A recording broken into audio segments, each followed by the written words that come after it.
The church smelled of prairie dust and judgment. Eleanor Wade stood at the altar in a borrowed wedding dress, 2 sizes too large, its yellowed lace hanging like Spanish moss from her thin shoulders. Her trembling hands clutched a bouquet of wilted prairie roses as she counted the floorboards between herself and freedom. 1, 2, 3, 12 boards. 12 pine planks worn smooth by decades of Baptist feet, each one marking the distance between her and that heavy oak door. 3 seconds to cross them if she ran. She'd always been fast, faster than her cousins, faster than the boys who chased her through wheat fields in better times. 5 seconds to wrench open that door with its rusty hinges that groaned like her father's conscience should have. 10 seconds before the stunned congregation recovered enough to pursue. But she couldn't run. Not with her father in the third pew, shoulders shaking with the kind of sobs that came from a place deeper than grief, from shame itself. 3 days ago, she'd been darning stockings by the fire when Garrett arrived. She'd heard his voice through the parlor door. Smooth as oil, twice as slick. $20,000, Wade, that's what you owe with interest. Her father's voice, broken. I don't have it. The drought, the cattle. No, but you have something worth that much. A pause, the clink of coins. Eleanor had pressed her ear to the door. Your daughter. 19 is a good age. Old enough to breed, young enough to train. The memory made her stomach turn. She'd fled to her room, but not before hearing her father's strangled agreement. He'd sold her. Like a heifer. Like a piece of land. Clayton Hartwell stood beside her now, and Eleanor forced herself to study him from the corner of her eye. 38 years old, the whisper said, nearly twice her age. He towered over her 5'4" frame by nearly a foot, broad-shouldered in a way that spoke of years breaking horses and mending fences. His face was weathered leather, carved by Colorado wind and something else. Sorrow, perhaps. A thin scar ran from his left temple to his jaw, pale against sun-darkened skin. A war scar, someone had whispered. Gettysburg or Antietam, they weren't sure which. His hands, she noticed, were clean despite the calluses, the nails trimmed neat. A working man who took pride in himself then. Or maybe just a man who'd cleaned up special for his wedding day, for his purchased bride. The congregation of Copper Ridge filled every pew and lined the walls. November 1892, and all 200 souls in town had come to gawk. Eleanor could feel their eyes like insects crawling over her skin. Mrs. Dalton, the mayor's wife, whispered behind her gloved hand to Mrs. Henderson. 19 years old, still a child, really, and Hartwell old enough to be her father. From the men's side, she heard Morrison, Garrett's business partner, chuckle low and mean. Hartwell knows how to pick him, fresh as morning cream. Even Jim Santos, the old veteran who ran the general store, shook his grizzled head. Clayton's a good man, fought brave at Chancellorsville, but that girl's too young. This ain't right. Only Mrs. Porter, 72 and sharp as winter, looked at Eleanor with something close to understanding. She'd been a mail-order bride herself 50 years ago. She knew what it meant to be bartered. Dearly beloved, Reverend Hayes began, his reedy voice struggling to fill the church. We are gathered here today in the sight of God and these witnesses. Eleanor's gaze drifted to the stained glass window behind the altar.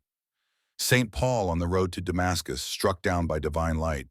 She wondered if God ever struck down men who sold their daughters. Probably not. The Bible was full of such transactions. Through the colored glass, she could see the Rocky Mountains rising like prison walls against the gray November sky. Somewhere beyond them lay California, Oregon, places where the gold rush had rewritten the rules. Places where a 19-year-old girl might disappear and reinvent herself. But she had no money, no skills save reading, writing, and the Latin the sisters had taught her before her mother died. No way to survive alone in a world that devoured solitary women. Do you, Clayton James Hartwell, the Reverend was saying, take this woman to be your lawfully wedded wife, to have and to hold, in sickness and in health? Eleanor held her breath. This was the moment she'd discover what kind of man had bought her. Would his voice carry ownership? Command? The casual cruelty she'd heard in Garrett's tone when he'd touched her face 3 days ago, turning it side to side like examining a horse's teeth. I will. The words stopped her cold. Not I do, the traditional response, the expected one. I will. Future tense. a promise of something to come rather than a declaration of the present. The distinction was subtle enough that most of the congregation missed it, but Eleanor heard the difference, felt it resonate in her chest like a struck bell. She looked up at Clayton Hartwell for the first time, really looked at him. Gray eyes met hers, the color of storm clouds over the prairie, deep set beneath heavy brows surrounded by lines that spoke of squinting into too many sunsets. But it wasn't cruelty she saw in those eyes. It was something else entirely. Sadness, certainly. Weariness, and underneath it all, something that might have been regret. "And do you, Eleanor May Wade, take this man to be your lawfully wedded husband?" The church fell silent as a tomb. Every eye turned to her. In the third pew, her father's sob caught in his throat. Thomas Wade, who'd once carried her on his shoulders through wheat fields, who taught her to read using the family Bible, who'd slowly dissolved into whiskey and debt after her mother's death. He couldn't even meet her eyes. Garrett sat in the front row like an honored guest, his black suit immaculate, his smile sharp as a skinning knife. He'd counted out the money on their kitchen table after her father signed the papers. $20,000 in neat stacks, minus his finder's fee of $5,000. Eleanor was worth $15,000 apparently. Less than a prize bull, more than good bottomland. "I do." The words came out cracked and small, like stepping on thin ice. "Then by the power vested in me by God in the state of Colorado, I pronounce you man and wife." The pronouncement fell like an executioner's axe. Final. Irrevocable. Clayton turned to her, and Eleanor braced herself for the possessive kiss that would seal her fate. Instead, he offered his arm with the careful formality of a stranger requesting a dance at a church social. She stared at this unknown limb that now had legal claim to her. One heartbeat, two, three, four. Then, with the whole town watching, she placed her hand on his arm so lightly a butterfly would have exerted more pressure. His arm was solid beneath the black wool of his jacket, the muscle earned from years of ranch work. But he didn't grab her hand to hold it in place, didn't tighten his arm to trap her. He simply began walking, slow and steady, letting her set the pace. They walked down the aisle through a tunnel of stares and whispers. Eleanor kept her eyes fixed on the door. Those 12 boards she'd counted were passing beneath her feet now, but in the wrong direction. Away from freedom, towards something unknown. Outside, the November wind cut through her borrowed dress like accusations. The sky threatened snow, gray and heavy as her heart. Clayton helped her into the wagon, and that's when she felt his hands at her waist for the first time. Large, capable, lifting her as though she weighed nothing. When she flinched, pure instinct, the reaction of prey to predator, he immediately stepped back. "My apologies," he said quietly. His voice was deeper than she'd expected, roughened by tobacco or disuse. Eleanor said nothing. What was there to say? Don't apologize for touching what you've purchased? He walked around to the driver's side, took up the reins with practiced ease. The two horses, matched chestnuts with white blazes down their faces, stood patient in their traces, breath steaming in the cold air. "Name's Clayton," he said as they pulled away from the church, away from the crowd already gossiping on the steps. "Reckon you know that already, but seems proper to introduce myself." Eleanor nodded, unable to trust her voice. "You all right, Miss Wade?" "It's Mrs. Hartwell now." The words tasted like copper pennies, like blood from a bitten tongue. He was quiet for a long moment, navigating the wagon onto the rutted road that led toward the foothills. The mountains loomed closer here, their peaks already white with early snow. Then, so soft she almost missed it over the creak of wheels and leather. "Only if you want it to be." Eleanor's head snapped toward him. "What?" But Clayton kept his eyes on the road ahead, his profile sharp as carved stone against the gray sky. "The house is about an hour out. You'll have your own room, lock on the inside." "I don't understand." "Nothing to understand. You're young, too young. This wasn't your choice. I see that now." "Now?" Anger flickered through her fear. "You didn't know before?" His jaw tightened, a muscle jumping beneath the weathered skin. "Garrett said you were 22, said you were eager to marry, wanting to help your father, said it was a beneficial arrangement for all parties. And you believed him?" "Had no reason not to. Garrett's done business in this county for 10 years. Helped me secure loans for cattle, seed, equipment. He paused, hands tightening on the reins. How old are you? True age, 19. She lifted her chin, daring him to comment. Christ! It came out as a sigh that seemed to age him 10 years. 19. You're a child. I'm not a child. The protest came automatic, though she felt very much like one just then. I've been running my father's household since my mother died when I was 13. Running a household and being sold into marriage are different things. They rode in silence for a while, the wagon wheels grinding against the red dirt road. Prairie grass stretched endlessly on either side, brown and bent from early frost. In the distance, Eleanor could see other homesteads, smoke rising from chimneys, cattle clustered around water tanks. Normal families living normal lives, where daughters weren't currency. A red-tailed hawk circled overhead, free to go wherever the wind carried it. Eleanor envied it with a fierceness that surprised her. Your father, Clayton said eventually. How much trouble is he in? Eleanor almost laughed. Such a small word for such complete destruction. $20,000 worth. The ranch is only worth $8,000 on a good day. The drought killed the wheat. Disease took half the cattle. Papa started borrowing from Garrett 3 years ago. The interest, she shrugged.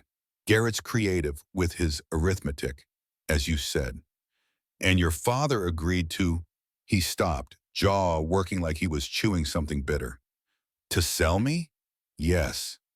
The words came out flat as the prairie. The alternative was losing every fee. The land's been in his family for 40 years. It's all he has left of my mother. She's buried there, under the oak tree she planted as a bride. Your mother's passed? 6 years ago, cholera outbreak. Took her and my little brother in the same week. I'm sorry. Eleanor shrugged. Ida, what good were condolences? They didn't resurrect the dead or redeem the living. The road curved around a stand of cottonwoods, and suddenly the Hartwell Ranch spread before them like something out of the picture books her mother used to show her.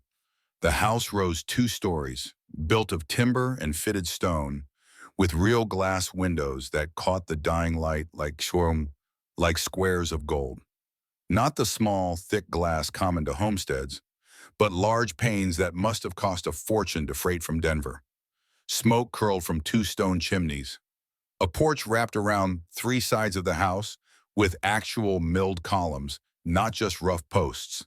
And there, Eleanor's breath caught roses. Actual cultivated roses climbing trellises, their late blooms defying the November cold. It's beautiful, she said before she could stop herself. Mary designed it. His voice went distant as the mountains.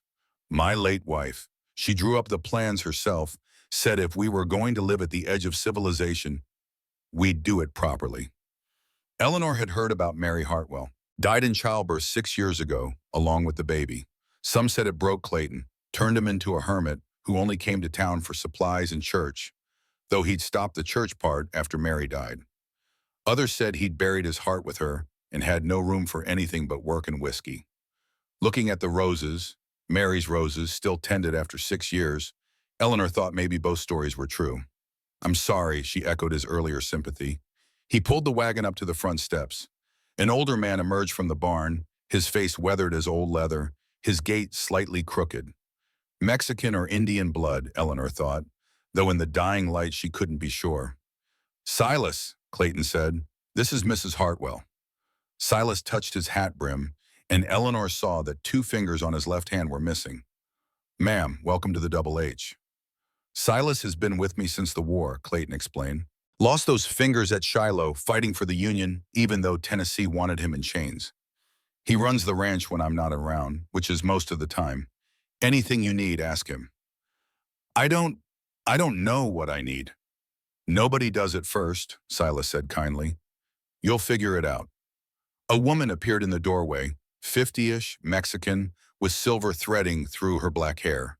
She wore a clean apron and an expression of carefully neutral sympathy. This is Rosa, Clayton said. She cooks and keeps house. Her husband Miguel works the cattle. Rosa curtsied slightly. Senora, your room is ready. My room, Eleanor thought, not our room. Clayton climbed down, came around to help her from the wagon. This time, Eleanor was ready for his hands at her waist, managed not to flinch as obviously. He set her down carefully as placing eggs in a basket. Let me show you inside. The front door opened into warmth and lamplight. The main room was large but not ostentatious, hand-carved furniture that spoke of craftsmanship rather than mere expense. Braided rugs and patterns Eleanor recognized as Navajo, a stone fireplace tall enough for her to stand in. It smelled of wood smoke and coffee and leather, undeniably masculine but not unpleasant. But it was the walls that caught her attention. Books, shelves and shelves of books, more than she'd seen outside of the traveling library that came through town twice a year. Mary loved to read, Clayton said, following her gaze. Said if we were going to raise children out here, they'd be educated proper. Children who never came, or rather, one who came and died in the same hour. Kitchen's through there, Clayton continued, gesturing to an archway. Pantry's stocked. Rosa cooks breakfast and supper, but you're welcome to the kitchen anytime. Eleanor nodded, feeling small and lost in this strange new space that was supposedly her home now. Your room's upstairs. She followed him up the wide staircase, her hand trailing along the polished banister. Mary would have climbed these stairs, probably running her hand along this same wood. The hallway was lit by oil lamps in brass sconces, turned low, casting dancing shadows that made the house feel alive. He stopped at the second door on the right. This is yours. The room stole what little breath Eleanor had left. A four-poster bed dominated the space, carved from what looked like cherry wood, with a quilt in shades of blue and cream that must have taken months to piece. A washstand with a porcelain pitcher and basin painted with tiny violets. A wardrobe, door standing open to reveal its emptiness, waiting for clothes she didn't have. A small writing bench beneath a window that faced east toward the mountains. And on the inside of the door, as promised, a heavy iron lock that looked new, recently installed. Use it, Clayton said, pointing to the lock. Every night if you want. I won't come up here unless there's a fire or some such emergency. This entire floor is yours. The whole floor? 4 rooms, this bedroom, a sitting room through that door, a sewing room, Mary's sewing room, and a bathroom at the end of the hall. A bathroom? Eleanor had never lived in a house with indoor plumbing. Even the mayor's house still had an outhouse. Mary insisted.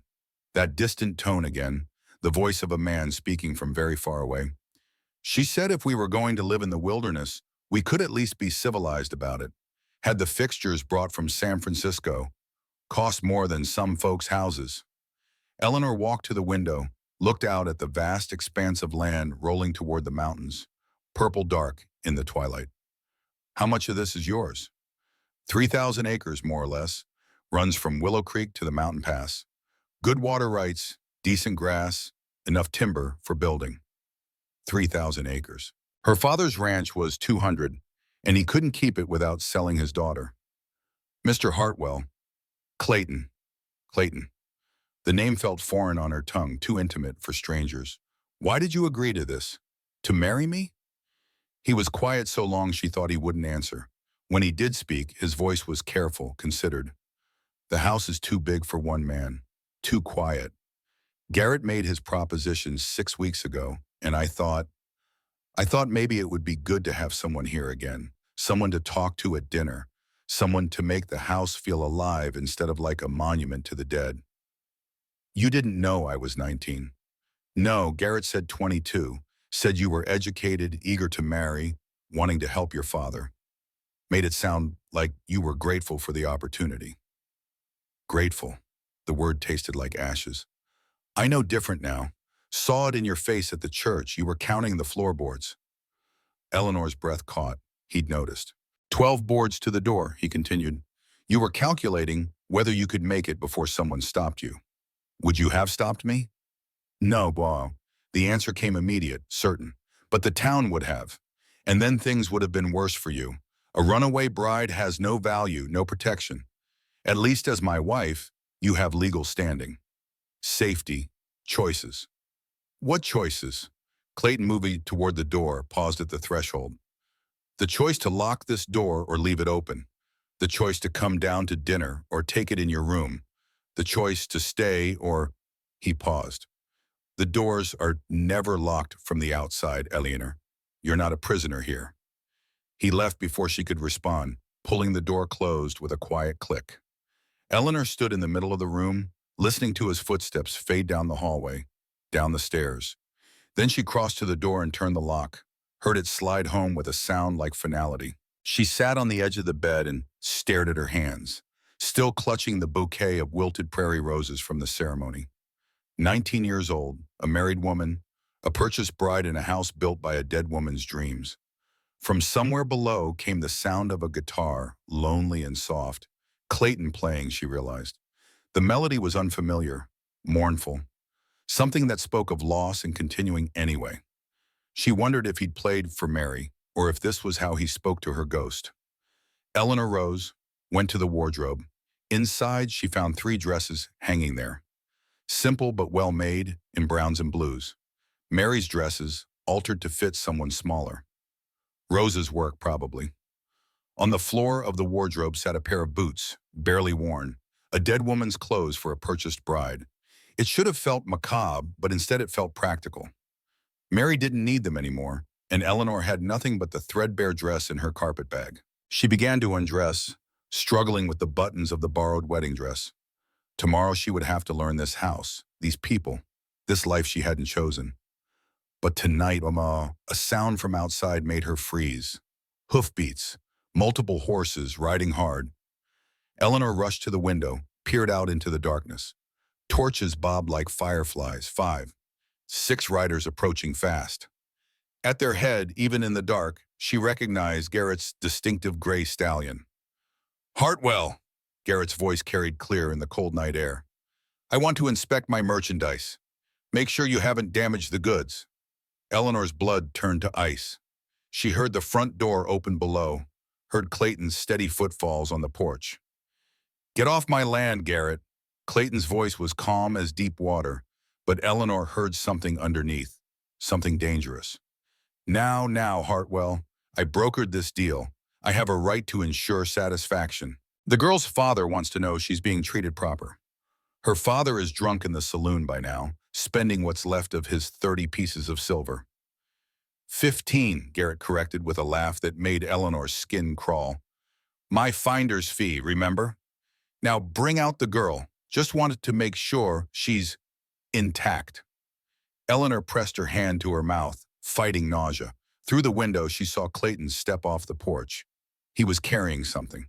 In the torchlight, it gleamed. A rifle. "Eleanor is my wife," Clayton said, still in that terribly calm voice. "Not your merchandise. Not anyone's merchandise.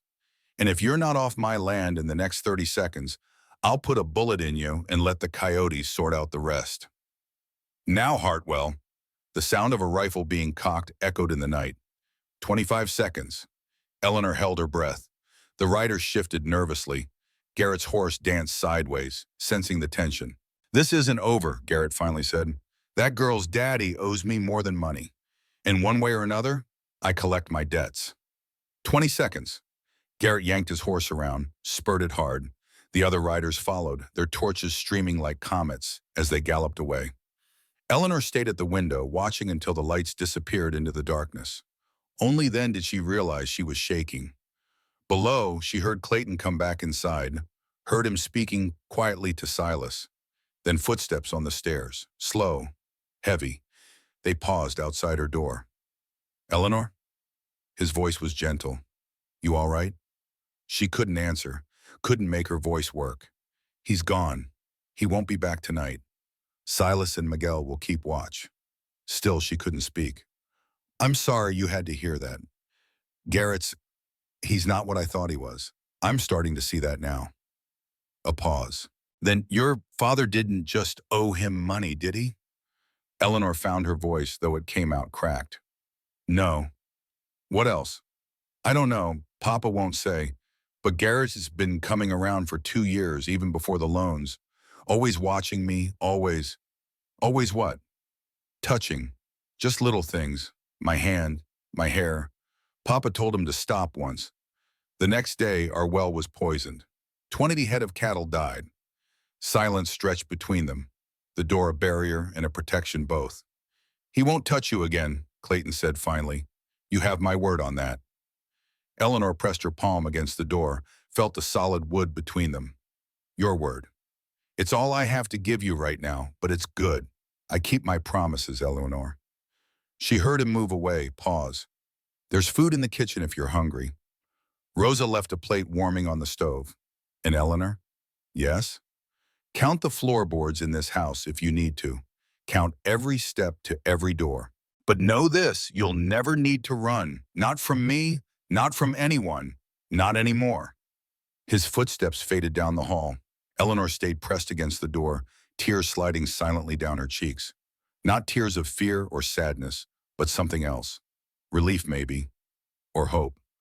Outside, wolves howled in the distance, wild and free. Eleanor envied them less now. She had a locked door, a rifle-bearing protector, and the promise of choices. Tomorrow she would count the floorboards in this house, map every exit, every window, every possible escape route. But tonight, for the first time since her father had sold her, Eleanor Wade Hartwell felt something she'd thought lost forever. Safe. Coffee and bacon drifted up from the kitchen, pulling her from uneasy dreams. The bed's softness still felt foreign after weeks of sleeping on thin straw mattresses. For a moment, she couldn't remember where she was. Then it all came crashing back. The wedding, the counting of boards. Clayton's rifle in the darkness, Garrett's threats. She'd slept in Mary Hartwell's altered dress, too exhausted and frightened to properly undress. Now, in the pale morning light filtering through the curtains, she felt foolish. She was supposed to be a married woman, not a scared child hiding in her clothes. A soft knock at the door made her jump. "Senora?" Rosa's voice gentle. "Breakfast is ready when you are." Eleanor cleared her throat. "Thank you, I'll be down shortly." Footsteps retreated. Eleanor rose, went to the washstand. The water in the pitcher was warm. Someone, Rosa probably, had filled it while she slept. Such small kindness from strangers made her eyes sting. She washed her face, tried to tame her hair into something respectable. The brown dress fit better than she'd expected, though the hem needed taking up. Mary must have been taller. Eleanor wondered what else about her predecessor she'd discover in the coming days. The house was quiet when she finally ventured into the hallway. She'd locked her door behind her out of habit, the key now hanging on a ribbon around her neck, hidden beneath the collar of the dress. The hallway stretched before her, 4 other doors closed and mysterious. Mary's sewing room, the bathroom with fixtures from San Francisco, rooms that were supposedly hers now, though they felt like trespassing. She counted the steps to the staircase, 15, then the stairs themselves, 16, with a landing at the 8th. The banister was smooth maple, worn from years of hands sliding along it. At the bottom, she hesitated. The house opened in 3 directions. The main room with its books and memories, what looked like a study to the left, and voices coming from what must be the kitchen to the right. "She's too young, Clayton." Silas's voice, low but carrying. "Garrett won't let this go." "I know." Clayton's response, tired. "But what's done is done. She's here, she's safe, and she's my responsibility now." "She's your wife." "She's a scared 19-year-old girl who was sold like cattle. Being my wife is just paper. Keeping her safe is what matters." Eleanor stepped into the kitchen doorway, making both men look up. Clayton sat at a long wooden table, a coffee cup in hand. He looked like he hadn't slept. The same clothes from yesterday, stubble darkening his jaw, those gray eyes rimmed with exhaustion. "Morning, Mom," he said, rising from his chair. Always the gentleman, even after a night standing guard. "Good morning." Eleanor's voice came out smaller than intended. "Sit," Rosa commanded from the stove, already filling a plate. "You're too thin. Eat." The table stretched between them like a chasm, 12 feet of polished wood marking the distance neither knew how to cross. The table could have seated 12. They occupied opposite ends like opposing armies. "Did you sleep?" Clayton asked. "Some, did you?" "Some." Rosa set a plate before her, eggs, bacon, biscuits with butter and honey. More food than Eleanor had seen at once in months. Her father had been selling off everything, even chickens, to pay debts. "Thank you," she whispered. De nada, mija. Rosa patted her shoulder gently. Eleanor ate in small bites while Clayton and Silas discussed the day's work. Fences to mend, cattle to move to winter pasture, hay to inventory. Normal ranch business, as if last night's confrontation hadn't happened, as if she weren't sitting at their table like a ghost at a feast. I'll teach you to ride today, Clayton said suddenly, making her look up. I know how to ride. Side saddle? Yes. Not out here. You need to ride properly. Astride, in case I need to run. The words came out sharper than intended. Clayton met her eyes steadily. In case you need to be free. After breakfast, Eleanor followed him to the barn. The structure was newer than the house, built solid against winter storms. Inside, horses shifted in their stalls, breathing steam in the morning cold. The smell of hay and leather and horse wrapped around her, familiar and comforting. This is Buttercup, Clayton said, leading out a golden mare with a white star on her forehead. She was Mary's, gentle as they come but sure-footed on rough ground. Everything here had belonged to another, the horse, the clothes, even the walls seemed to remember their first mistress. Eleanor wondered if she'd ever owned anything that hadn't belonged to a dead woman first. The side saddle is useless out here, Clayton interrupted. You can't run cattle in petticoats. Can't outrun trouble sitting sideways. Rosa has some split skirts that should fit. For now, he pulled down a pair of boys' trousers from a hook. These were for the hand's son, but he outgrew them. They'll do. Eleanor stared at the trousers. She'd never worn pants in her life. It's not proper. Neither is selling your daughter to pay debts, but here we are. The bluntness of it made her flinch. Clayton's expression softened. I'm sorry, that was harsh. But true. Truth and harshness don't need to be partners. He set the trousers on a hay bale. Wear them or don't, your choice. But if you're going to live out here, you need to be able to ride hard and fast. That means riding like you mean it, not like you're having tea with the ladies' auxiliary. He left her in the barn to decide. Eleanor held up the trousers, wool-worn soft with use. Her mother would have been scandalized. But her mother was dead, and her father had sold her, and the ladies in town already whispered about her. She changed in an empty stall, fingers fumbling with unfamiliar buttons. The trousers felt strange, foreign, but also liberating. She could move her legs freely, stride without worrying about skirts tangling. When she emerged, Clayton was adjusting Buttercup's saddle, a regular saddle, not the side saddle instrument of torture she'd learned on. Good choice, was all he said. He showed her how to mount properly, how to grip with her knees, how to hold the reins. His hands were careful when they needed to adjust her position, always asking permission first. May I? Before touching her boot to fix her foot in the stirrup. Is it all right if I? Before adjusting her grip on the reins. This close, she could smell him. Soap and leather and something else, cedar, maybe. He was patient, explaining each adjustment, never condescending. When Buttercup shifted and Eleanor tensed, he calmed both horse and rider with the same low voice. She's testing you, he explained. Horses know when you're scared, but they also know when you're brave. Show her which one you choose to be. They started slow, walking around the corral.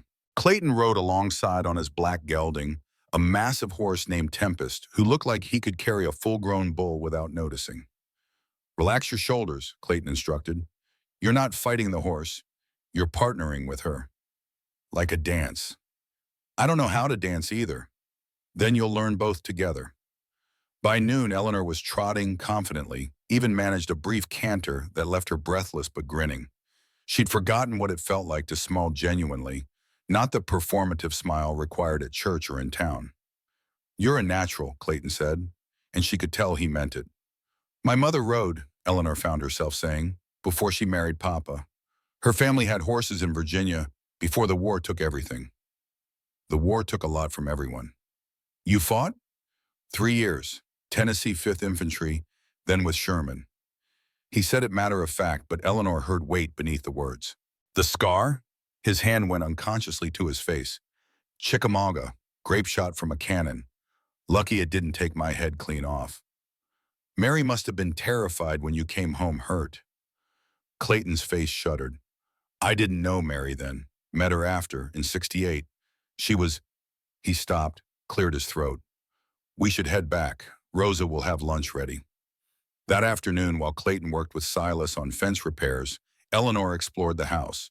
She'd meant to count floorboards, map exits, but found herself drawn instead to the details of life lived and lost. The study was clearly Clayton's domain. Ledgers, maps, a gun cabinet with 3 rifles and 2 pistols. But there were touches of Mary here too. Curtains in cheerful yellow, a watercolor of wildflowers above the desk, a woman's handwriting in the margins of some ledgers. The main room she explored more thoroughly. The books were eclectic, novels by Dickens and Austen, agricultural manuals, histories of Rome and Greece, even some poetry. Many had inscriptions, "To my darling Mary, Christmas 1869, forever yours, Clayton," or "Happy birthday, my love. May you have stories for all your days." In one, a slim volume of Shakespeare's sonnets, Eleanor found a pressed rose and a note. "Clayton, thank you for the roses. They're almost as beautiful as your attempts at poetry last night. Almost. Yours teasingly, M." Eleanor carefully replaced the rose, feeling like a voyeur into a love she'd never have. She was examining a daguerreotype on the mantel, Clayton and Mary on their wedding day, him young and unscarred, her radiant in white, when she heard horses approaching. Her body reacted before her mind, heart racing, hands trembling. Garrett. He'd come back. But when she peered through the curtain, it wasn't Garrett's gray stallion. 3 women in a proper carriage, driven by an elderly man she recognized as Mr. Campbell from the general store. Rosa appeared, wiping her hands on her apron. "The welcome committee," she said with a tone that suggested it was anything but welcome. "Every new bride gets a visit." Eleanor's stomach dropped. She was still wearing the trousers. "No time to change," Rosa said, reading her panic. "Chin up. You're Mrs. Hartwell now." The knock came like judgment. Eleanor smoothed her hair, tried to calm her breathing, and opened the door. Mrs. Dalton stood at the front, flanked by Mrs. Henderson and, surprisingly, Mrs. Porter. All 3 took in Eleanor's appearance, the trousers, the wind-blown hair, the color in her cheeks from riding. "My word," Mrs. Dalton breathed. Are those men's clothes?" "Split skirts," Eleanor lied smoothly. "For riding, much more practical on a ranch." "I see." Mrs. Dalton's tone suggested she saw entirely too much. "We've come to welcome you to married life, dear. May we come in?" Eleanor stepped aside, having no choice. The women entered like they owned the place, eyes cataloging everything. The fine furniture, the books, the photographs of Mary still prominently displayed. They settled in the sitting room, Eleanor perching uncomfortably on the edge of a chair, while Rosa served tea with barely concealed hostility. "Such a hasty wedding," Mrs. Henderson began. "Why, you barely had time to know each other." "Sometimes the heart knows quickly," Eleanor replied, the lye ash in her mouth. "Indeed." Mrs. Dalton's smile was sharp. "And how fortunate that Mr. Hartwell was able to help with your father's difficulties." Heat rose in Eleanor's cheeks. "My father's business is his own." "Of course, though $20,000 is quite a sum. The whole town's talking about it."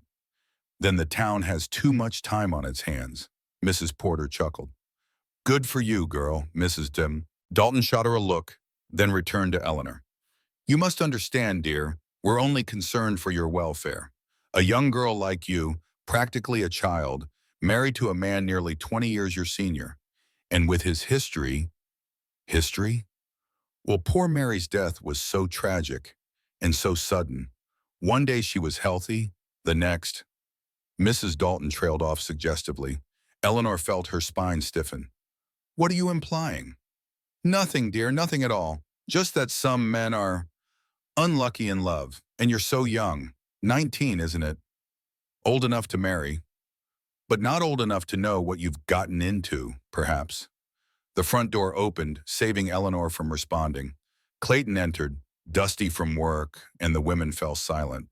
He took in the scene, the vultures circling his young wife, and his expression darkened. "Ladies," he said with minimal courtesy, "to what do we owe the pleasure?" "We've come to welcome your bride, Mrs.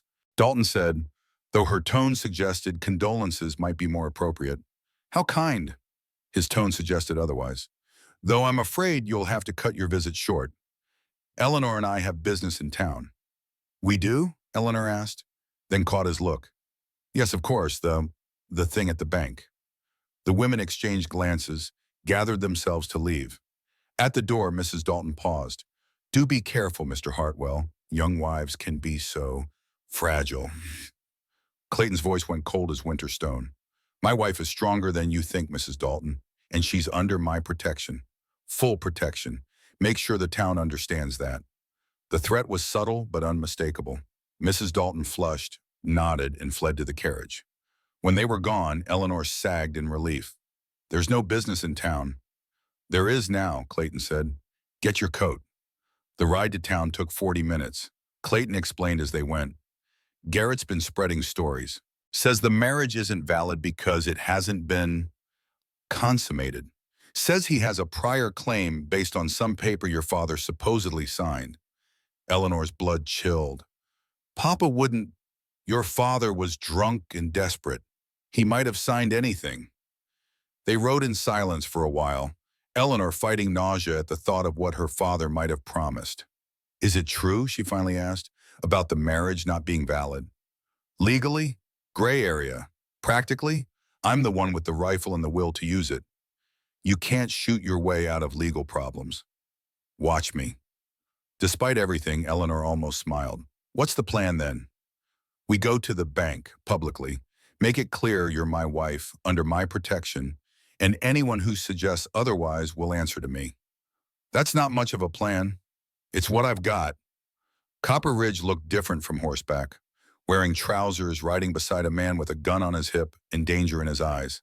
People stared openly as they rode down Main Street, Eleanor fighting the urge to count escape routes. The bank sat on the corner, bricky and imposing. Garrett Financial Services painted in gold on the window. Clayton dismounted, helped Eleanor down, his hands lingering at her waist longer than necessary, a show for the watching town. Whatever happens, he murmured, stay behind me. I'm not a child. No, but you're 19 and he's a snake. Snakes bite the young first. Inside, the bank was all dark wood and darker intentions. Garrett sat behind his massive desk like a spider in an expensive web. He smiled when they entered, the expression never reaching his eyes. Hartwell, and the lovely Mrs. Hartwell, to what do I owe the pleasure? Clayton pulled out a chair for Eleanor, positioned himself between her and Garrett. We need to discuss the terms of our arrangement. Our arrangement is simple. I facilitated a marriage. You paid for the privilege. You lied.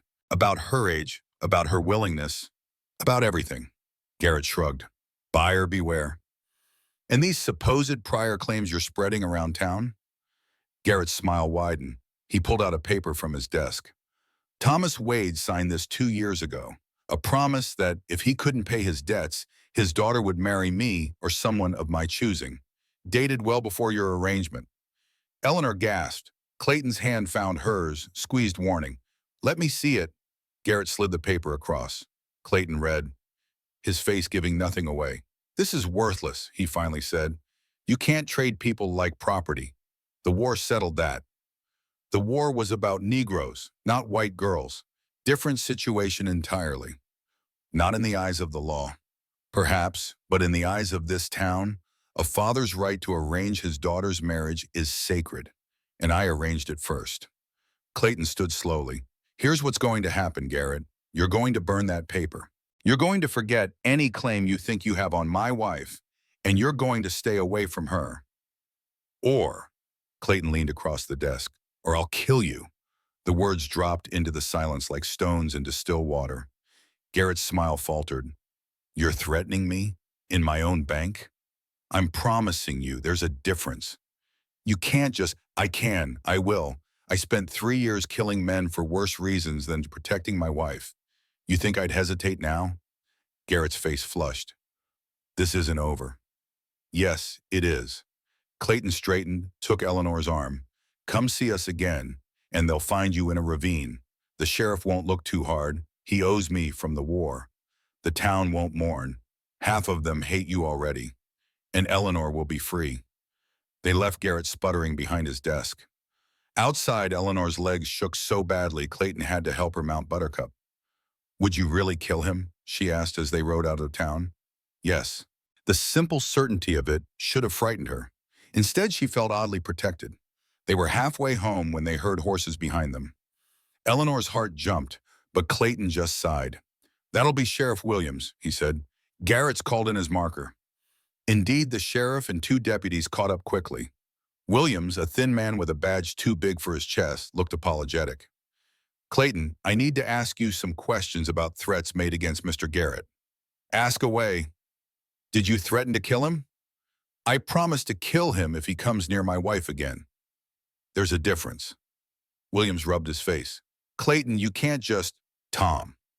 Clayton's use of the sheriff's first name was deliberate. "Remember Chickamauga? Remember who pulled you out of that ditch when the Rebs overran our position?" "That's different." "It's not. A man protects what's his. You'd do the same for Martha." Williams looked at Eleanor, young and frightened on her horse. Something in his expression softened. "Garrett says the marriage might not be legal. The marriage is recorded in the church ledger. Reverend Hayes performed it. The whole town witnessed it. It's legal. He says it hasn't been, that is, what happens between a man and his wife is private, Tom.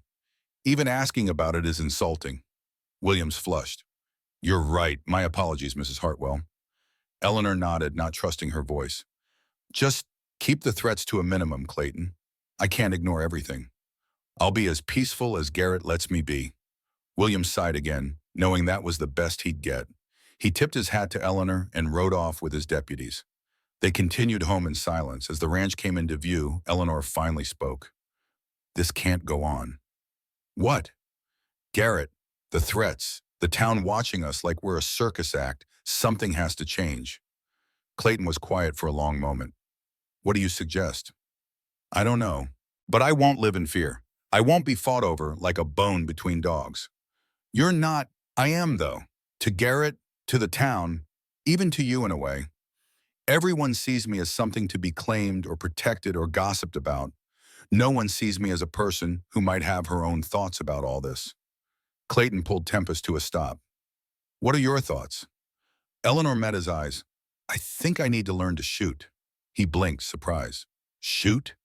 If I'm going to live out here, if Garrett's going to be a threat, I need to be able to protect myself. You won't always be there."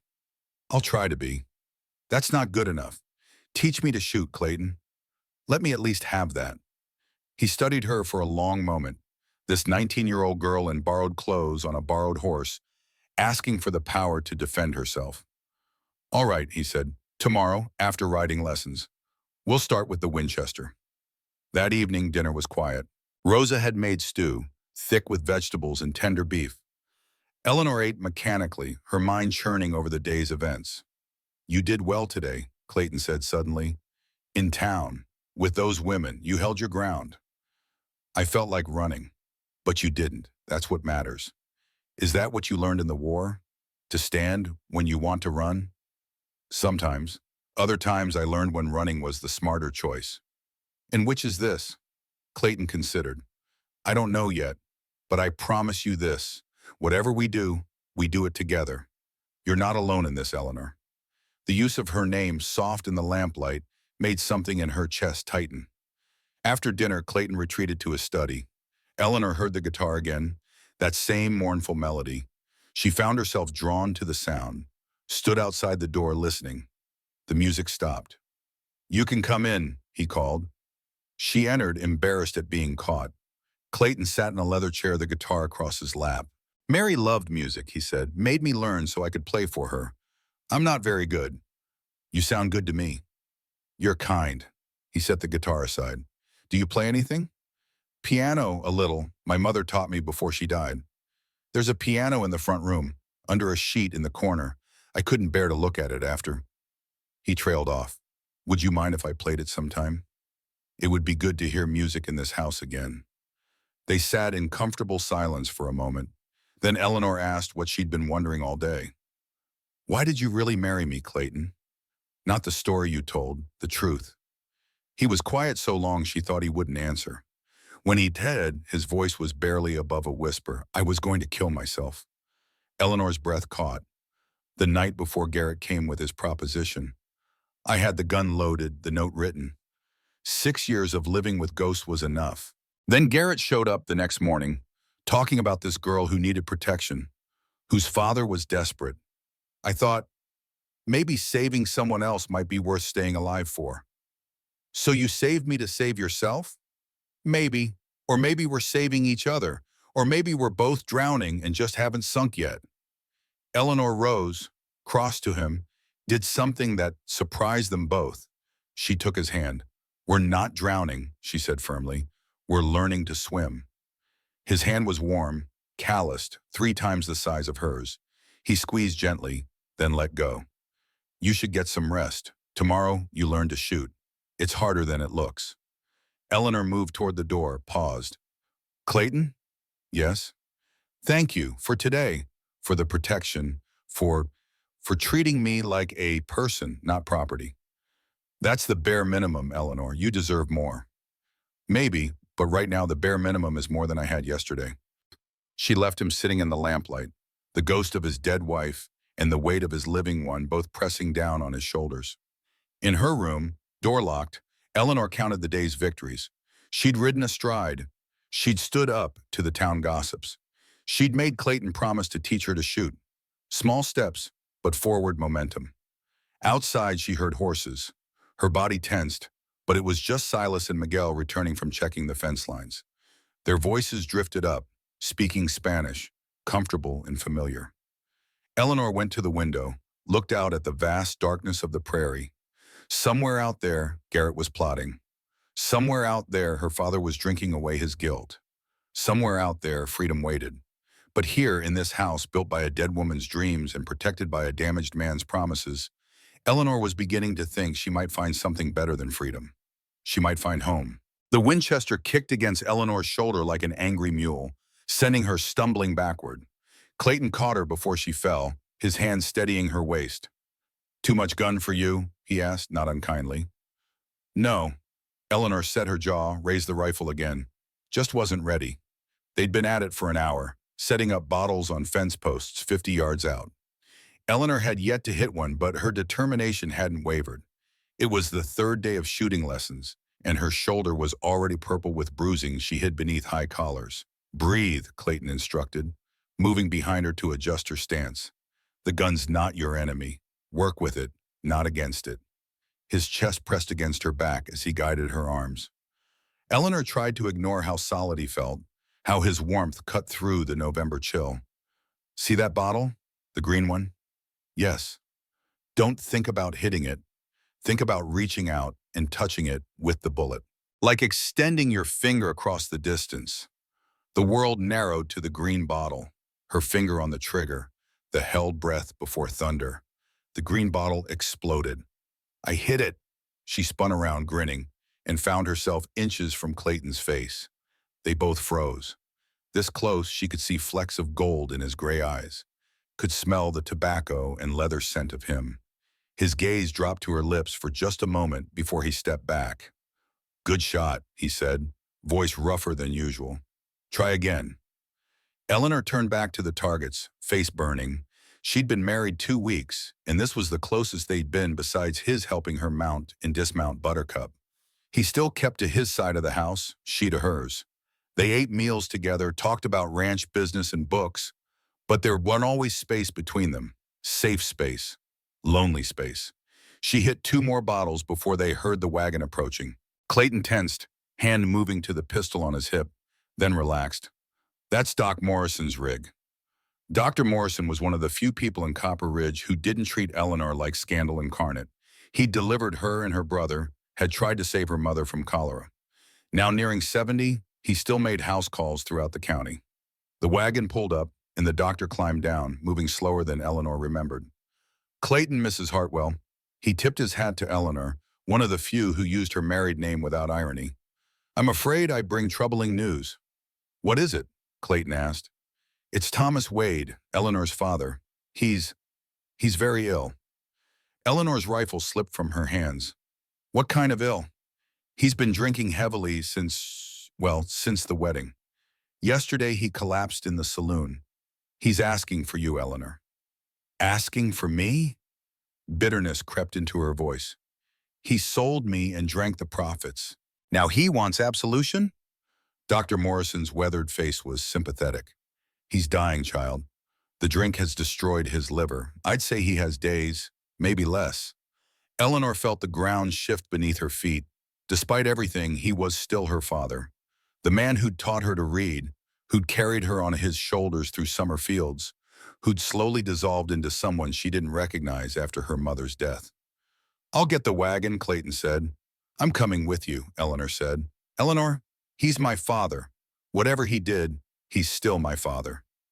The ride to town felt endless. Eleanor sat rigid beside Clayton, hands folded in her lap. She changed into one of Mary's better dresses, wanting to look respectable, wanting the armor of propriety. You don't have to forgive him, Clayton said quietly as they neared town. Seeing him doesn't mean forgiving him. I know. Do you? Eleanor looked at him. Did you forgive the men you killed in the war? That was different. Was it? They were following orders, same as you. They probably had families, daughters maybe. Did that make it easier or harder? Clayton was quiet for a long moment. Harder. Always harder when you remember they're human. My father's human, weak and broken and human. They pulled up at Dr. Morrison's house, where he'd been keeping Thomas since his collapse. The doctor's wife, a stern woman who'd never approved of Eleanor's education, led them to a back room. The man in the bed looked nothing like Eleanor's father. Thomas Wade had been tall, strong from farm work, with laughing eyes and a quick smile. This was a skeleton, wrapped in yellow skin, eyes sunken, breath rattling. Eleanor? His voice was barely a whisper. My little bird? The childhood nickname broke something in her chest. I'm here, Papa. I'm sorry, so sorry. I thought I was saving you. Saving me? Thomas tried to sit up, fell back coughing. Blood specked his lips. Garrett, he said if I didn't pay, he'd take you anyway. Said he had ways, legal ways. Said at least with Hartwell, you'd be protected. Clayton stepped forward. What legal ways? Thomas's eyes, clouded with pain and medication, struggled to focus. The contract. From when Eleanor was 15. I was drunk, desperate. Garrett said he'd loan me money if I promised Eleanor would marry him when she turned 18. Eleanor gasped.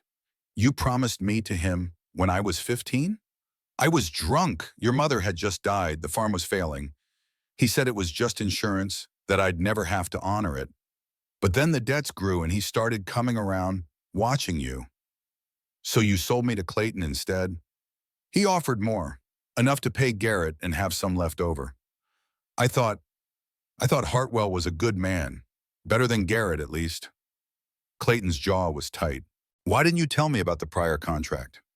Garrett said if I did, he'd call it in immediately. At least this way, Eleanor had a chance at a decent life. A chance? Eleanor's voice rose. You gambled my life on a chance? I'm sorry, little bird, I'm so sorry. Thomas reached out a skeletal hand. Eleanor stared at it, remembering when those hands had taught her to milk cows, to plant seeds, to hold a pencil, then slowly she took it. I don't forgive you, she said quietly. Maybe someday, but not today. I don't deserve forgiveness. Tears leaked from his eyes. Just be happy, Eleanor. Whatever that means now, be happy. He squeezed her hand weakly, then his eyes moved to Clayton. You'll protect her? From Garrett? With my life, Clayton said simply. Good, good. Thomas closed his eyes. I think I'll sleep now. Eleanor held his hand as his breathing grew shallower. An hour later, with the sun setting red through the window, Thomas Wade died. Eleanor didn't cry. She sat holding her dead father's hand, feeling hollow as a reed. We'll bury him beside your mother, Clayton said softly. If that's what you want. It's what she would want. Dr. Morrison entered, checked for a pulse, gently closed Thomas's eyes. I'm sorry, Eleanor. He was sorry too. Doesn't change anything, but he was sorry for me. They held the funeral 2 days later. Only a handful of people came. Dr. Morrison and his disapproving wife, Sheriff Williams out of duty, Mrs. Porter out of kindness, and surprisingly, Silas and Rosa. Garrett arrived as they were lowering the coffin, dressed in an expensive black suit like he was attending a celebration. "My condolences, Mrs. Hartwell," he said, emphasis mocking on her married name. "Such a tragic loss. First your mother, your brother, now your father. You seem to be quite unlucky with family." Clayton stepped between them. "Not here, Garrett. I'm simply offering condolences. Though I must say, with Thomas gone, certain contracts he signed become very interesting. You see, they transfer to his heir. His heir is his daughter, who is my wife." "Ah, but is she? Really? The whole town knows you sleep in separate rooms, that you've never touched her. Some might call that fraud." Eleanor found her voice. "Some might call you a vulture feeding on the dead." Garrett's smile was oil slick. "Such spirit. I can see why Clayton bought you. Though I wonder if he knows what he really purchased." "What's that supposed to mean?" "Ask him about Mary. Ask him what really happened the night she died." Clayton went very still. "Leave now." "Or what? You'll shoot me at a funeral?" "I think not." Garrett tipped his hat to Eleanor. "We'll speak again soon, my dear, very soon." He walked away, leaving silence in his wake. The few mourners dispersed quickly, sensing danger. That night, Eleanor couldn't settle. She paced her room, Garrett's words echoing. Finally, near midnight, she went downstairs. Clayton sat in his study, a glass of whiskey untouched beside him, staring at a photograph of Mary. "What really happened?" Eleanor asked from the doorway. He didn't pretend not to understand. "She killed herself." Eleanor's breath caught. "She took laudanum, a whole bottle, while I was in town." His voice was flat, emotionless. "She was pregnant, 7 months. The baby, the baby died with her." "Why?" Clayton finally looked at her, and his eyes were hollow as graves. "Because of me. Because I brought her here, to this isolation.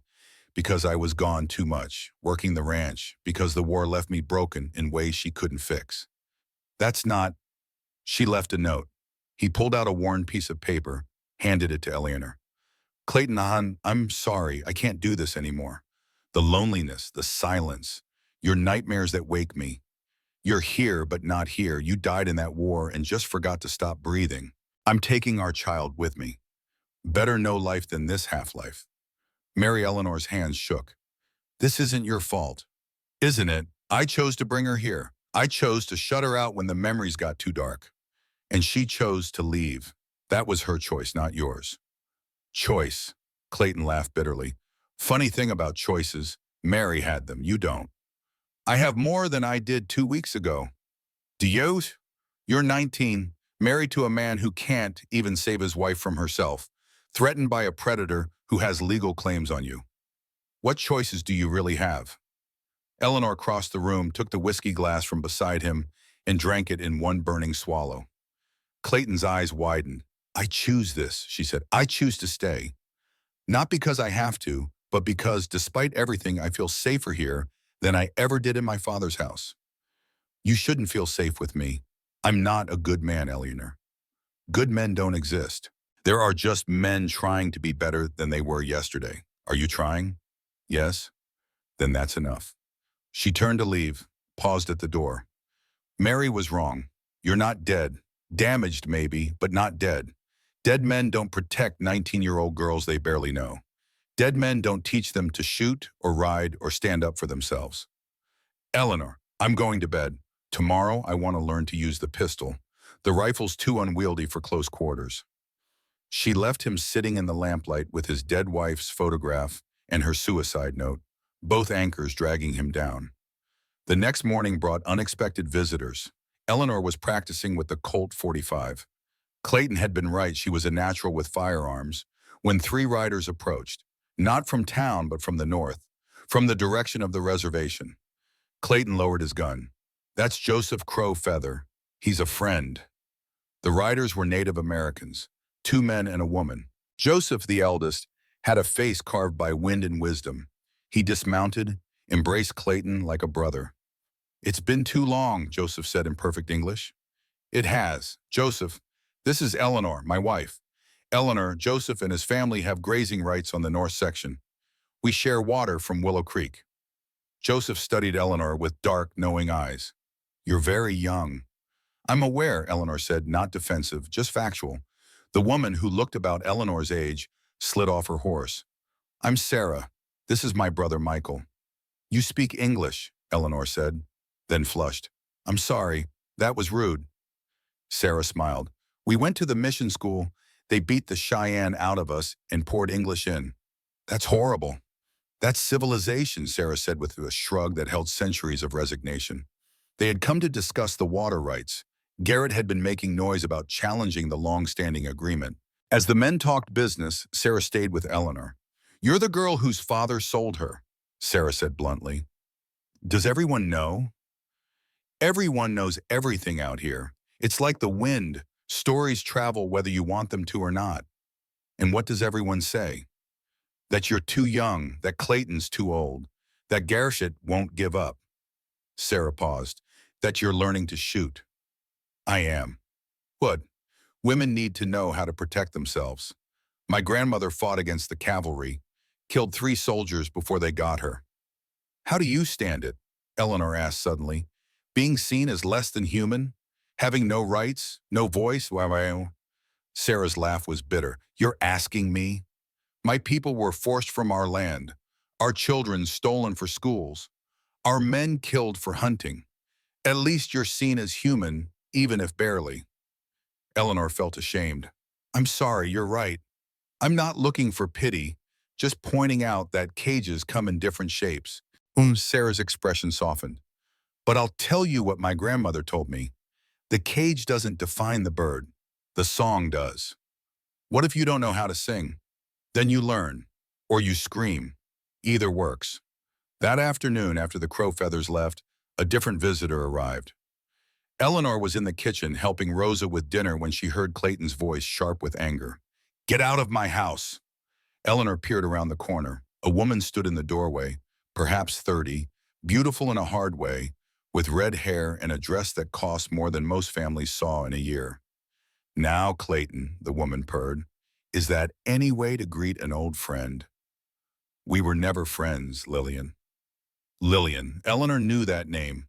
Lillian Garrett, Garrett's wife, or rather, his third wife, the only one who'd survived marriage to him. I heard you got married, Lillian said, pushing past Clayton into the house. To a child, they say, 19 years old. My, following in my husband's footsteps? What do you want? To meet the new Mrs. Hartwell, of course. Lillian's eyes found Eleanor. There you are, dear. Aren't you precious? Like a little doll. Eleanor stepped forward. Mrs. Garrett. Oh, call me Lillian. We're practically sisters, you and I, both married to men who see us as possessions rather than people. My husband doesn't he? Lillian circled Eleanor like a cat. Tell me, does he let you go to town alone? Does he let you have money of your own? Does he touch you like a husband should? Eleanor's face burned. That's not your business. Everything in this county is my husband's business, which makes it mine. Lillian's smile was sharp as glass. He's quite obsessed with you, you know. Says you should have been his. Your husband is wrong about many things. Yes, he is, which is why I'm here. Lillian pulled out an envelope. A warning, woman to woman. My husband plans to have your marriage annulled. He's found a judge in Denver who owes him money. The hearing is in 2 weeks. Clayton took the envelope, read it quickly. His face darkened. This is illegal. So was selling a 19-year-old girl, but here we are. Lillian turned back to Eleanor. You could run. I'd help you. I have connections in San Francisco. People who could give you a new life. Why would you help me? Because I hate my husband. Because I was 17 when he married me. And I know what it's like to be trapped.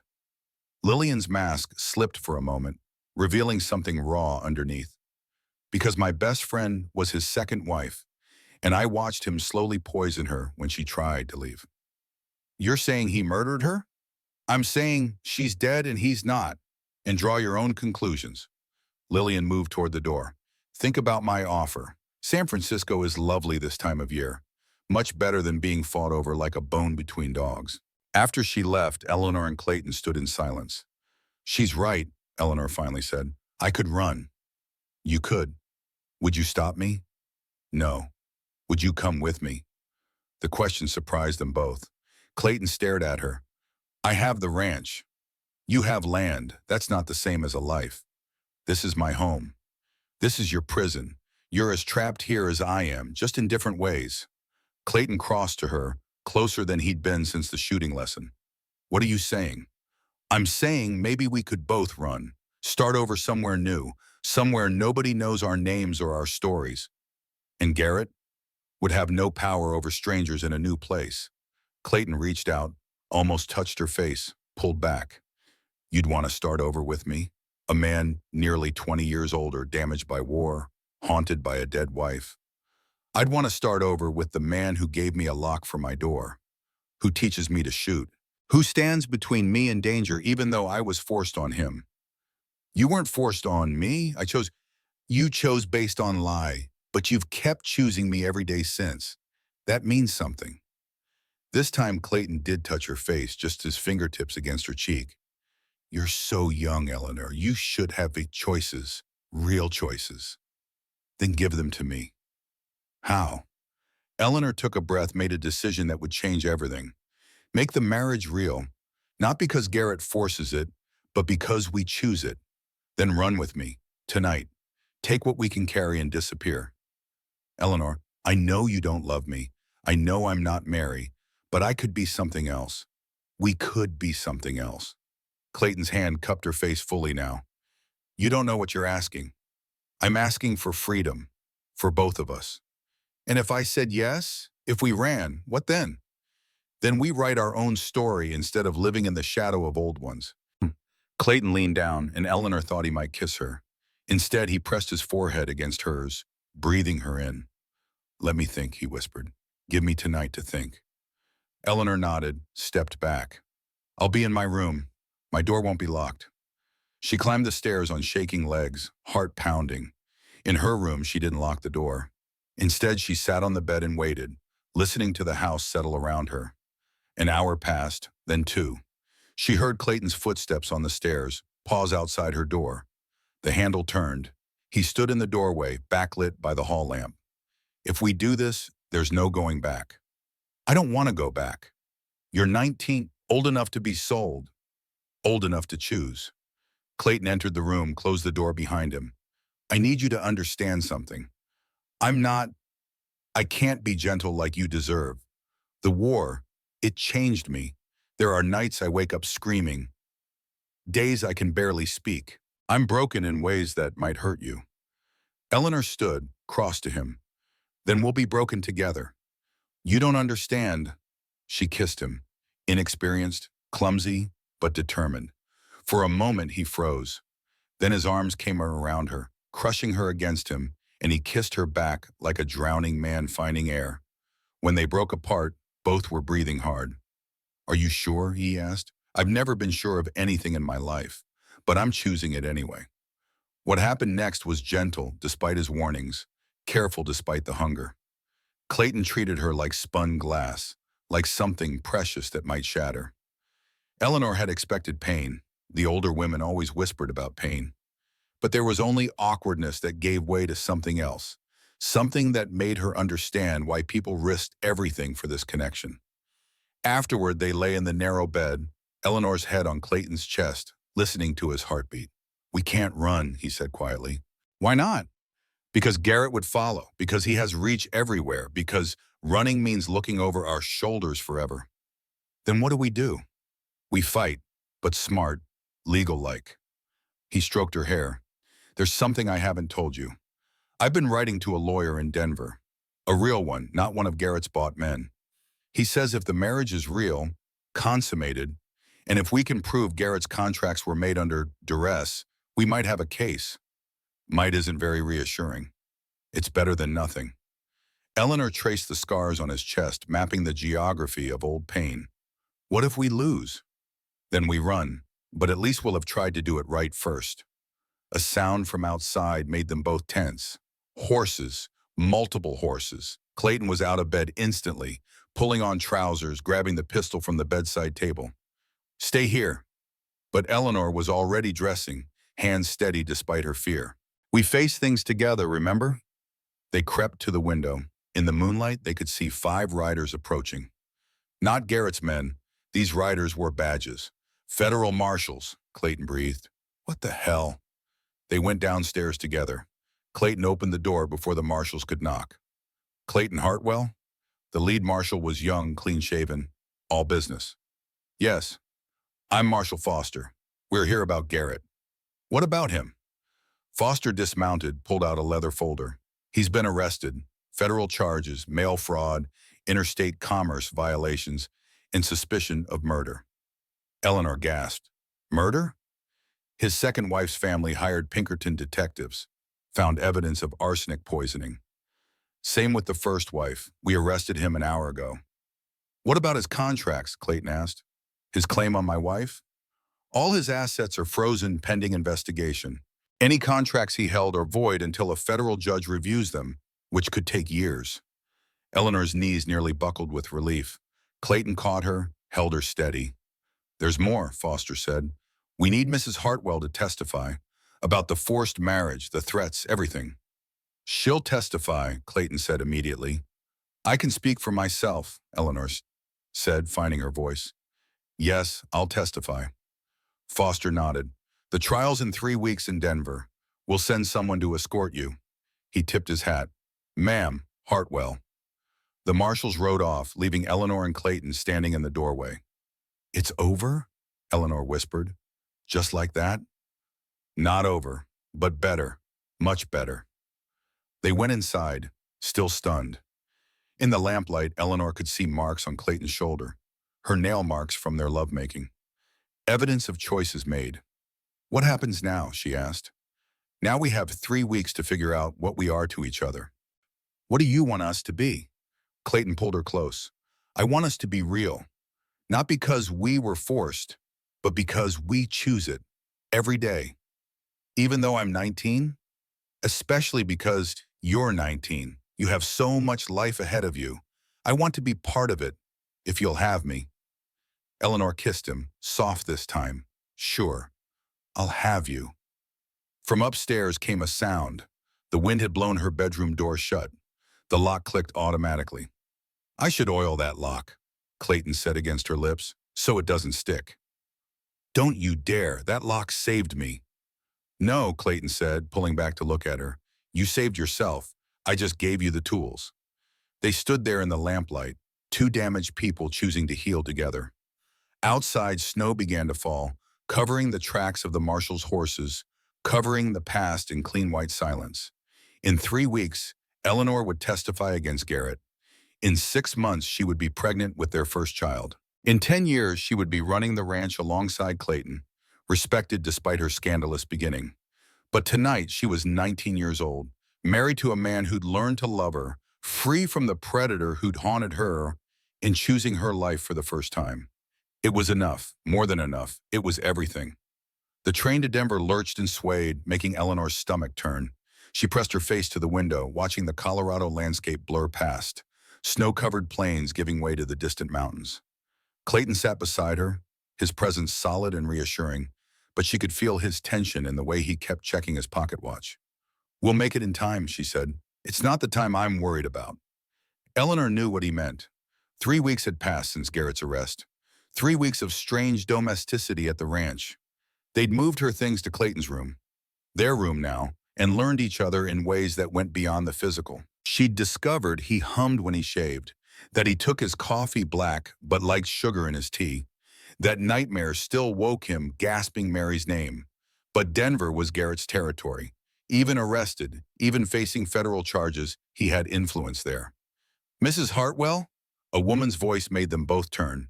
An elegant lady in traveling clothes stood in the aisle, her face familiar but not immediately placeable. I'm Catherine Morrison, Dr. Morrison's daughter-in-law. Eleanor relaxed slightly.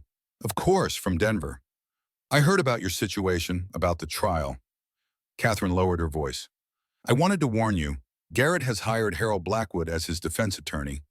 Clayton's jaw tightened. Blackwood's the best lawyer in Colorado. And the most ruthless. He'll try to destroy Eleanor's credibility, paint her as a fortune hunter who entrapped both Garrett and you. Let him try, Eleanor said, surprising herself with her vehemence. Catherine smiled sadly. You're brave, dear, but you're also 19 and female. In that courtroom, those are weaknesses Blackwood will exploit. Then what do you suggest? I suggest you remember that truth isn't always enough. You need to be smarter than him.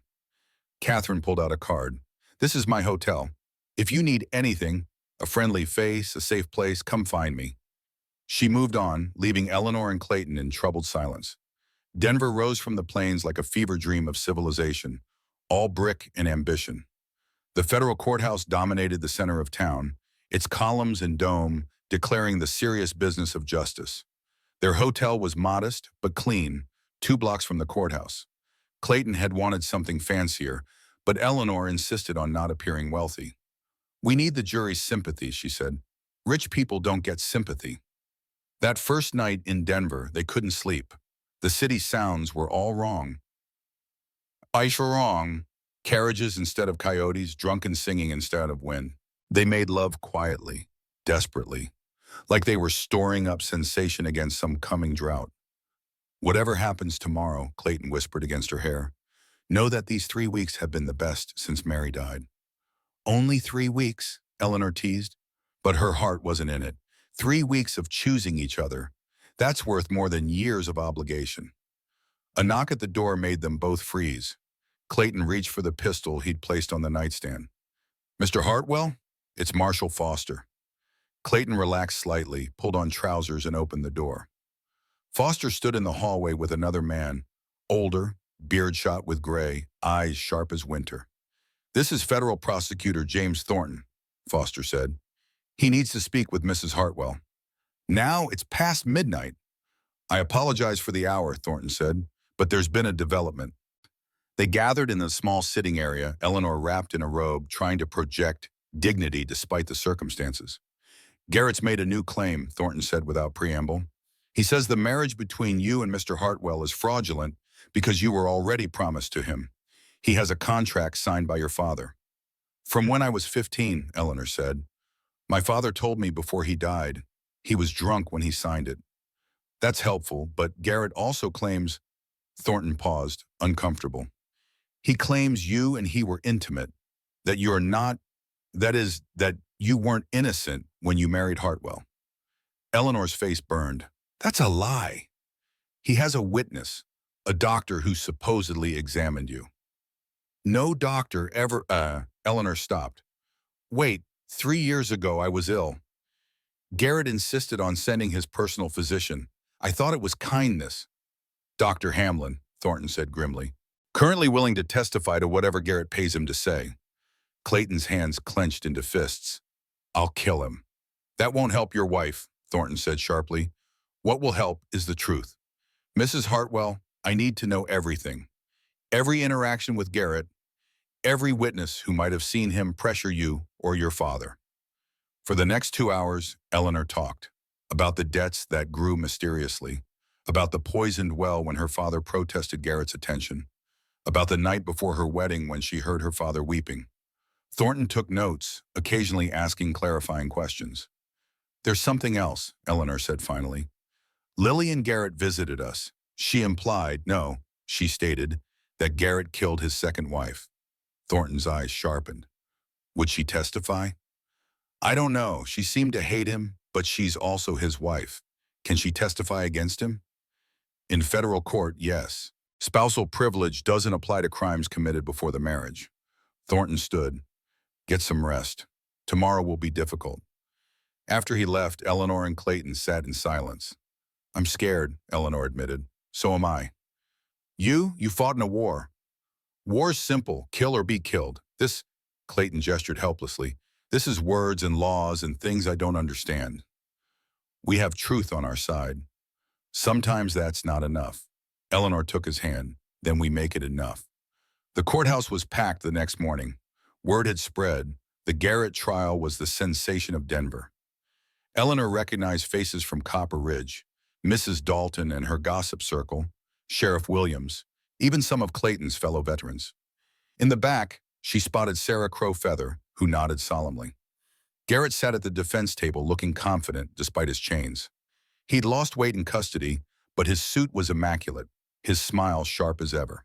When Eleanor entered, his eyes tracked her like a wolf watching prey. Don't look at him, Clayton murmured. He feeds on fear. The judge, Horace Pemberton, according to the nameplate, was 70 if he was a day, with wild white eyebrows and a face carved from granite. This court is now in session, he intoned. The United States versus William Garrett on charges of mail fraud, interstate commerce violations, and murder in the first degree. The trial began with Thornton laying out the government's case. Garrett had systematically defrauded investors across state lines, used the mail system for fraudulent contracts, and was suspected of poisoning two wives for their inheritance. Then Blackwood rose for the defense, and Eleanor understood why everyone feared him. He was handsome in a sharp way, voice smooth as honey over broken glass. Your Honor, Blackwood said, my client is a successful businessman whose only crime was trusting the wrong people, including, he turned to stare at Eleanor, a young woman who played him against another man for her own gain. Objection, Thornton said. Mrs. Hartwell is not on trial. No, but her credibility is central to this case, Blackwood smiled. If she lied about my client, what else has she lied about? The first day was primarily procedural, but Eleanor felt the weight of every stare, heard every whisper. When they broke for lunch, she escaped to the courthouse steps for air. Eleanor? She turned to find Lillian Garrett, dressed in mourning black despite her husband being alive. Lillian, how are you holding up? Why do you care? Lillian lit a cigarette, scandalous behavior for a lady. Because I was you once, young, trapped, fighting for my life in a courtroom while men decided my fate. Will you testify? Against my husband? That would ruin me socially. He's ruined you already. Lillian laughed bitterly. True, but there's ruined and there's destroyed. If I testify, I become a pariah. No decent family will receive me. So you'll let him win? I didn't say that. Lillian dropped her cigarette, crushed it under her heel. Check your hotel room tonight, under the mattress. She walked away before Eleanor could respond. The afternoon session was worse. Blackwood called Dr. Hamlin, who testified that he'd examined Eleanor 3 years ago and found evidence of physical maturity inconsistent with innocence. Eleanor wanted to vomit.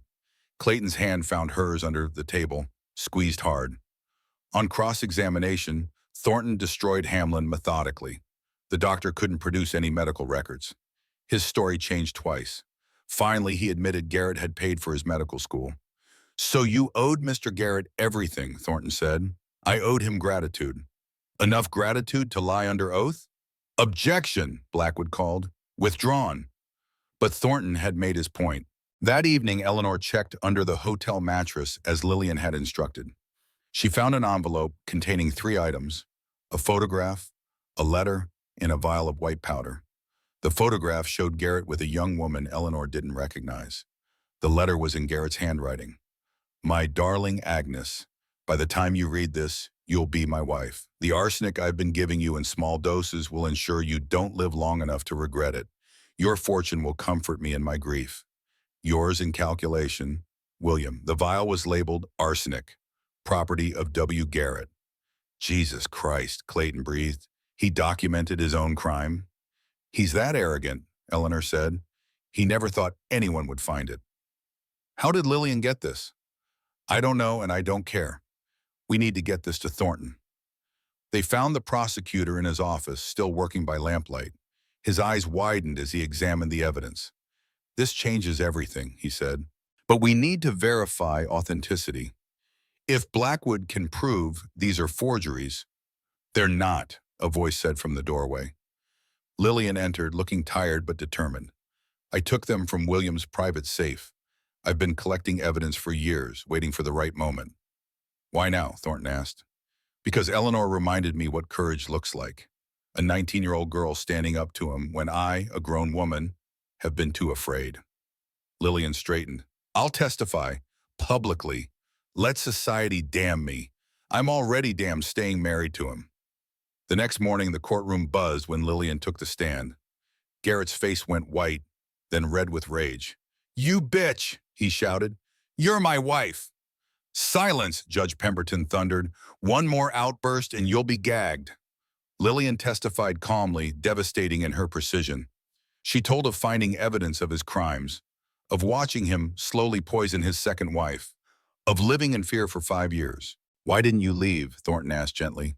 Where would I go? I have no money of my own. He controls everything. No family. He isolated me from them. And I knew what happened to wives who disappointed him. Then Blackwood cross-examined, and he was vicious. Isn't it true you're having an affair? Lillian blinked. No. Isn't it true you've been planning to divorce my client and needed evidence to secure a favorable settlement? No. Isn't it true you're in love with Clayton Hartwell? The courtroom gasped. Eleanor's blood turned to ice. That's absurd, Lillian said, but there was a tremor in her voice. Blackwood produced a letter. This is your handwriting, is it not? A letter to a friend describing Clayton Hartwell as, quote, the only real man in this godforsaken county. That's taken out of context. Context or not, you admired him, perhaps enough to help frame your husband so the woman he married would be free. Objection, Thornton shouted. Speculation. Sustained. But the damage was done. The jury looked skeptical now, wondering about conspiracies and motivations. That afternoon, Eleanor was called to testify. Walking to the stand felt like walking to a gallows. Garrett's eyes followed her, promising retribution. Thornton led her through her story carefully. Her father's debts, the forced marriage, Garrett's threats and pursuit. She spoke clearly, fighting to keep emotion from her voice. Then came Blackwood's cross-examination. Mrs. Hartwell, or should I say Miss Wade, since the validity of your marriage is in question, how old are you? 19. Young enough to be Mr. Hartwell's daughter. Age gaps in marriage aren't unusual in frontier communities. But you didn't want to marry him, did you? Not at first. So you were forced? Yes.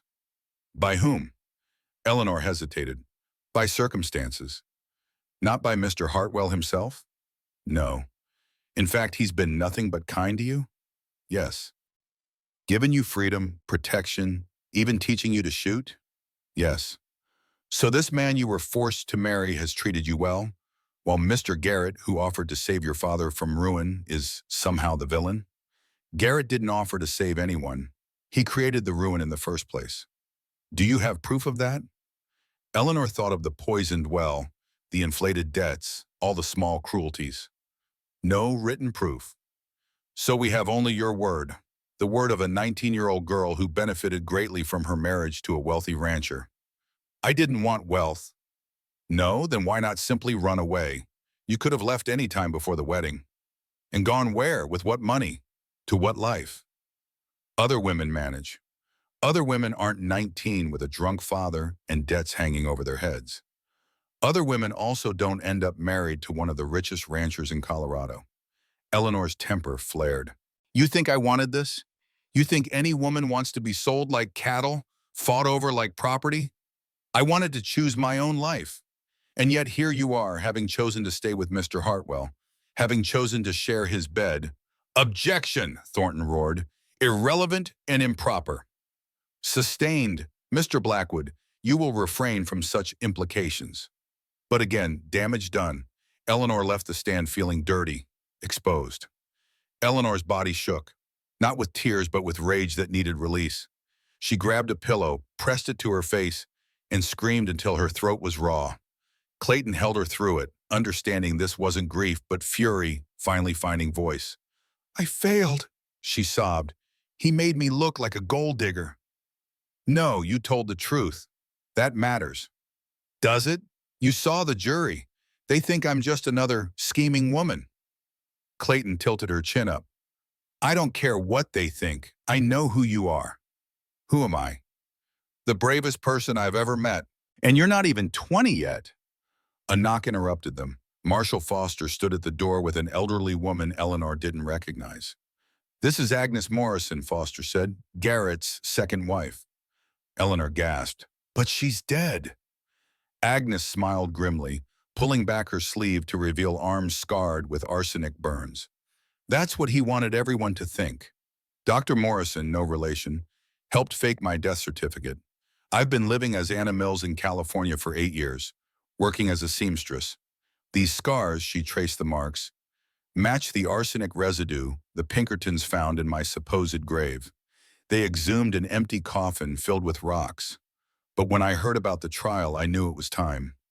She was thin, frail, but her eyes burned with purpose. I survived the poisoning because I suspected what he was doing. I switched my tea with his when he wasn't looking. Then I fled. Let everyone think I died. Will you testify? Clayton asked. Tomorrow. I'm old. Probably dying anyway from the damage the poison did. But I'll live long enough to see him hang. The courtroom erupted when Agnes Morrison walked in the next morning. Garrett shot to his feet, face purple with rage. "You're dead," he screamed. "I killed you." The confession echoed in the suddenly silent room. Even Blackwood looked stunned.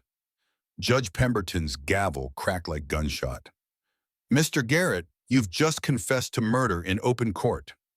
"She's supposed to be dead. I put enough arsenic in her tea to kill a horse." "Bailiff, gag the defendant." As they wrestled Garrett into submission, Agnes took the stand. Her testimony was devastating. She detailed months of slowly increasing illness. Finding arsenic hidden in Garrett's study, the night she switched their cups and watched him suffer his own poison. "I'm not proud of running," she said, "but I was 23 and terrified. He'd already killed one wife. I knew I was next." Blackwood, for once, seemed at a loss. His cross-examination was perfunctory, defeated. Then Thornton recalled Eleanor for redirect. "Mrs. Hartwell," he said gently, "you've been asked why you didn't run. But I want to ask something different. Why did you stay?" Eleanor looked at Clayton, then at the jury. "Because for the first time in my life, someone gave me a choice. Miss Hartwell, Clayton, could have treated me as property. Instead, he gave me a locked door, taught me to defend myself, and waited for me to choose him. I stayed because he showed me what respect looked like." And Garrett? Garrett sees women as things to be owned, used, and discarded when they were no longer useful. He would have killed me eventually, just like the others. "Objection," Blackwood called weakly. "Overruled. The defendant's own confession makes such speculation relevant." The jury deliberated for exactly 47 minutes. Eleanor counted every one. "We find the defendant guilty on all counts," the foreman announced, "and we recommend the maximum sentence." Judge Pemberton nodded gravely. "William Garrett, you are sentenced to death by hanging for the murder of Martha Garrett, attempted murder of Agnes Morrison, and conspiracy to commit fraud. Sentenced to be carried out within 30 days. Garrett screamed obscenities as they dragged him away. His last words, shouted at Eleanor, were, "You're still mine. The contract makes you mine." "Actually," Judge Pemberton said, "I'm ruling here and now that any contracts regarding Mrs. Hartwell are null and void, having been made under duress and with criminal intent. Your marriage to Mr. Hartwell is legally valid and binding." Eleanor's knees buckled. Clayton caught her, held her as she sobbed. Relief, exhaustion, freedom all mixed together. Outside the courthouse, snow was falling. Clean, white, covering all the ugliness with pristine silence. Lillian Garrett, soon to be Lillian something else, hugged Eleanor briefly. "Thank you," she whispered, "for reminding me how to be brave." Agnes Morrison, leaning heavily on Marshall Foster's arm, smiled at Eleanor. "Live well, child. It's the best revenge against men like him." Sarah Crow Feather appeared from the crowd. "The bird found her song," she said simply, then disappeared into the swirling snow.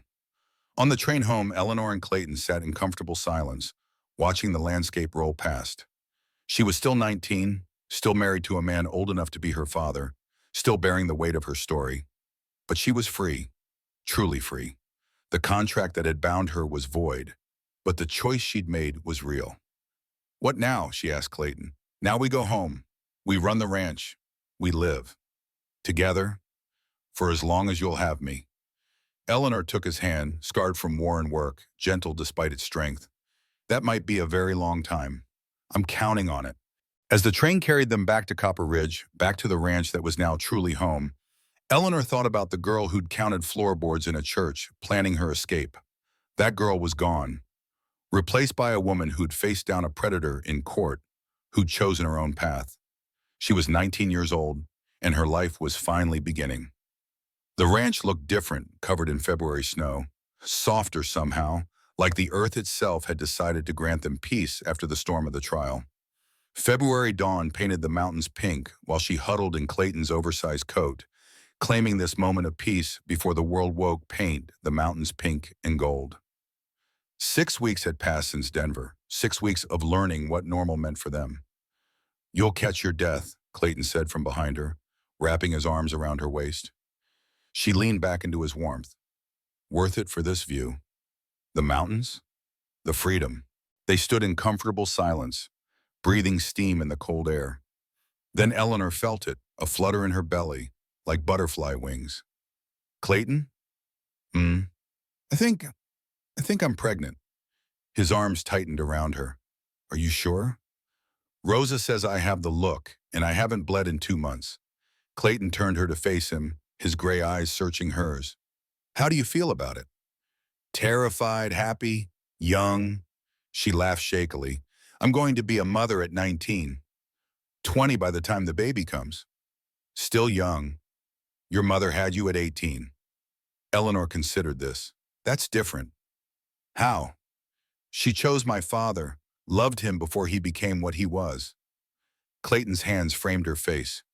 "And you? Do you choose me now? Love me now?" The word hung between them, unspoken these past months. They'd shared a bed, shared their bodies, shared their fears, but never said the word that might make it all real. "I choose you," Eleanor said carefully. "Every day I choose you. As for love," she took a breath, "I don't know what love looks like. I thought my parents loved each other, but look how that ended. I know you loved Mary." "I did. I do. I'll always love Mary." Clayton's honesty stung, but Eleanor appreciated it. "But that doesn't mean I can't love again. Differently, maybe. Better, possibly." "Do you love me?" "I'm learning to, each day a little more. Is that enough?" Eleanor considered. "It's honest. That's worth more than pretty lies." A rider approaching broke the moment. Not one rider, three. Eleanor tensed until she recognized Sheriff Williams, but the two men with him were strangers. "Morning, Clayton, Mrs. Hartwell." Williams dismounted, looking uncomfortable. "These gentlemen are from the territorial government. They have business with you." The older stranger, distinguished in an expensive suit despite the rough ride, stepped forward. "Mr. Hartwell, I'm James Patterson from the governor's office. This is Mr. Charles Whitman from the land registry." "What's this about?" Clayton's voice carried an edge of suspicion. "May we speak inside? What we have to discuss is significant." They gathered in Clayton's study, Eleanor serving coffee with steady hands despite her nerves. Patterson pulled out a leather folder thick with documents. "Mr. Hartwell, are you aware that William Garrett owned considerable land holdings throughout the county?" "I knew he had property, 4,000 acres to be precise, plus mineral rights, water rights, and several businesses in town." Patterson paused. "As you know, Garrett exhausted all appeals and was executed 6 months ago. The territorial governor denied clemency last month, and the federal court upheld the sentence. It took longer than expected, but justice was served." Eleanor shuddered. They'd heard about the hanging, though neither had attended. "What does this have to do with us?" Clayton asked. "Garrett died without legitimate heirs. His wife, Lillian, filed for divorce before his execution and renounced any claim to his estate. His previous wives are deceased, or were thought to be." Patterson smiled slightly. "Agnes Morrison has also renounced any claim, saying she wants nothing of his blood money." "So the territory claims it all?" "Normally, yes, but there's a complication." Whitman spoke for the first time. "Garrett left a will, written the night before his execution, properly witnessed by 2 federal marshals." "Let me guess," Clayton said dryly. "He left everything to charity out of the goodness of his heart." "Not exactly." Patterson pulled out a document. "He left everything to Eleanor Hartwell." Eleanor's coffee cup shattered on the floor. "What?" Clayton was on his feet. "That's insane. He hated her. He tried to destroy her." "The will is unusual," Patterson admitted. "Shall I read the relevant section?" At their numb nods, he began, "To Eleanor Wade Hartwell, the girl I could not possess, I leave my entire estate, not as a gift, but as a curse. 4,000 acres watered with blood, businesses built on broken backs, wealth gathered through suffering. May it weigh on you as you weighed on me. May you never know peace, wondering whose lives paid for your comfort. You were the only thing I wanted that I couldn't buy, steal, or destroy. In death, I ensure you'll never forget me." Silence filled the study. Rosa appeared to clean up the broken cup, took one look at their faces and retreated. "I don't want it," Eleanor said flatly. "Any of it." "You can refuse the inheritance," Whitman said. "In which case, it reverts to the territory." "Good, I refuse." "Wait," Clayton held up a hand. "Think about this, Eleanor." "There's nothing to think about. I won't take anything from him and 4,000 acres. Water rights that control half the county. The bank that holds mortgages on dozens of families' homes." Clayton turned to Patterson. "What happens to those mortgages if the territory takes over?" Patterson's expression was grim. "They'll be called in. The territory needs revenue." "How many families?" Eleanor asked quietly. 43 mortgages on homesteads, another dozen on businesses in town." Eleanor closed her eyes. 43 families who could lose their homes. "If I accept the inheritance, I control those mortgages?" "Completely. I could forgive them? The debts?" Patterson blinked. "That would be financially inadvisable. We're talking about nearly $200,000 in assets." "That's not what I asked." "Yes, you could forgive them. You could do whatever you wanted with the properties." Eleanor looked at Clayton. "What do you think?" "I think Garrett wanted to curse you, but maybe you can turn his curse into a blessing for others. Or maybe that's what he wanted, to tie me to him forever through his wealth." "Only if you let it tie you." Clayton took her hands. "You're not responsible for how he got his wealth, but you could be responsible for how it's used now." Eleanor stood, paced to the window. The ranch spread before her, peaceful in the morning light. Somewhere out there were 43 families sleeping easier not knowing their mortgages might be called. "If I accept," she said slowly, "I want conditions." "Such as?" Patterson asked. "First, I want to review every mortgage. Any that were fraudulent or predatory get forgiven immediately. Second, I want half the land given to the Cheyenne and Arapaho tribes. It was stolen from them anyway. Third, I want Garrett's house in town turned into a school for girls." Whitman was scribbling frantically. That's millions of dollars you're giving away." "It was never mine to begin with." Eleanor turned to face them. "And there's one more condition. I want it all put in trust, managed jointly by Clayton and myself, with oversight from a board that includes Joseph Crowfeather, Dr. Morrison, and Mrs. Porter." "Why those three?" Patterson asked. "Because they're the only people in this county who never bowed to Garrett." Patterson and Whitman exchanged glances. "We'll need to draft the paperwork. It could take weeks." "Then draft it, but I want one thing done immediately." Eleanor moved to Clayton's desk, pulled out paper and ink. "I'm writing a public notice for the newspaper.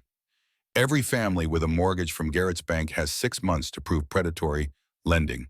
If they can, their debt is forgiven." "You'll bankrupt the estate," Whitman protested. "Then so be it." Eleanor signed the notice with a flourish.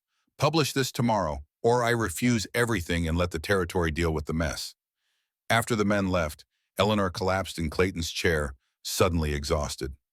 "You know what you've done?" Clayton asked. "You've made yourself the most powerful person in the county, and the biggest target." "I know. People will come wanting favors, wanting money, wanting pieces of what you've inherited." "I know. Are you ready for that?" Eleanor looked at him, this man who'd protected her, taught her, loved her in his broken way. "I wasn't ready to be sold at 19. Wasn't ready to be fought over like property. But I survived that. I'll survive this too." That night they made love with desperate tenderness, aware that everything was about to change. Eleanor traced the scars on Clayton's body, memorizing the geography of his pain. "Are you angry?" she asked. "That I'll have more money than you?" "No, maybe a little scared." "Of what?" "That you won't need me anymore." Eleanor straddled him, looked down at his weathered face. "I never needed you, Clayton. That's not why I stayed. I stayed because I wanted you. There's a difference. And now, when you could buy your own ranch, your own life, now I want to wake up next to you, raise our child together, fight about fence lines and cattle prices and whether to plant wheat or corn." She kissed him deeply. "Money doesn't change that." "Promise?" "I promise, Martus." The announcement in the newspaper caused an immediate uproar. Within 3 days, 20 families had lined up at the bank claiming predatory lending. Eleanor, with Clayton and a lawyer from Denver, reviewed each claim. Most were legitimate, interest rates that doubled overnight, fees that appeared from nowhere, threatened foreclosures despite payments made. She forgave 18 mortgages in the first week. "You're going to be poor before you're 21, the Denver lawyer warned. "Better poor than complicit," Eleanor replied. But not everyone was grateful. Some of the wealthier ranchers who'd benefited from Garrett's schemes saw Eleanor as a threat. Mysterious accidents began happening.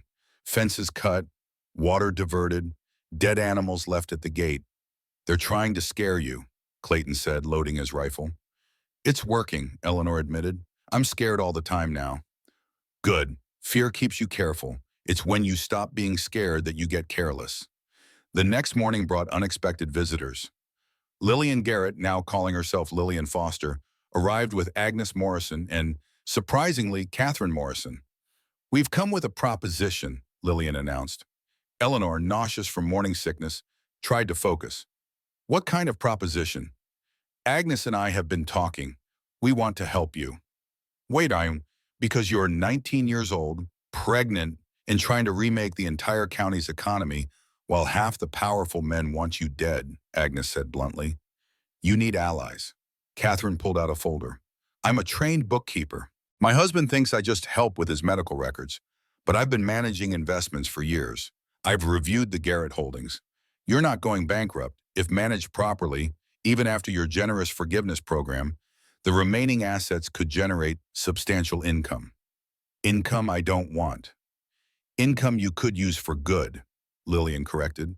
"Build that school, fund a hospital, create a scholarship for girls to attend university."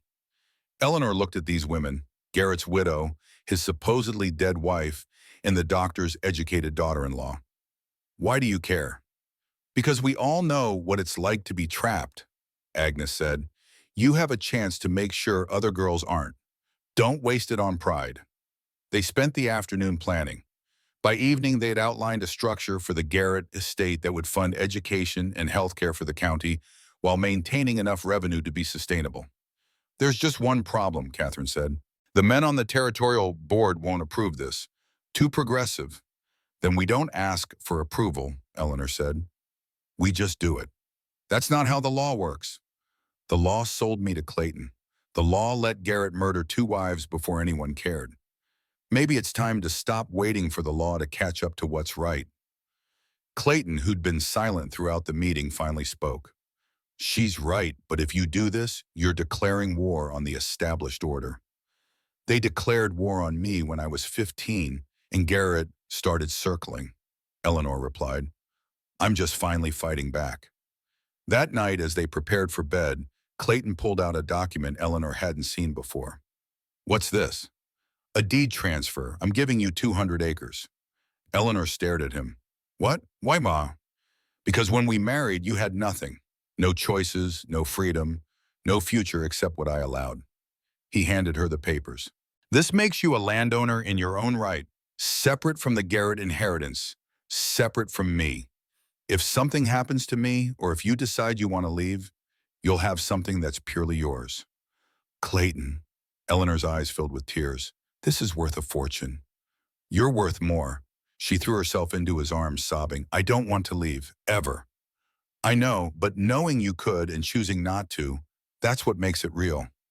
They made love urgently, Eleanor's growing belly pressed between them, new life insisting on its presence. Afterward, as Clayton slept, her reflection in the window overlaid the landscape, ghost girl becoming landowner, frightened bride transforming into power her own 200 acres to the north, the Hartwell Ranch spreading in all other directions, and beyond that, the 4,000 acres of blood-soaked Garrett land she now controlled. Tomorrow she would meet with the tribal council about returning stolen land. Next week she would break ground on the girls' school. Next month she would give birth to Clayton's child. She was not quite 20 years old, and she held the economic future of the county in her hands. A sound from outside made her tense, horses approaching fast.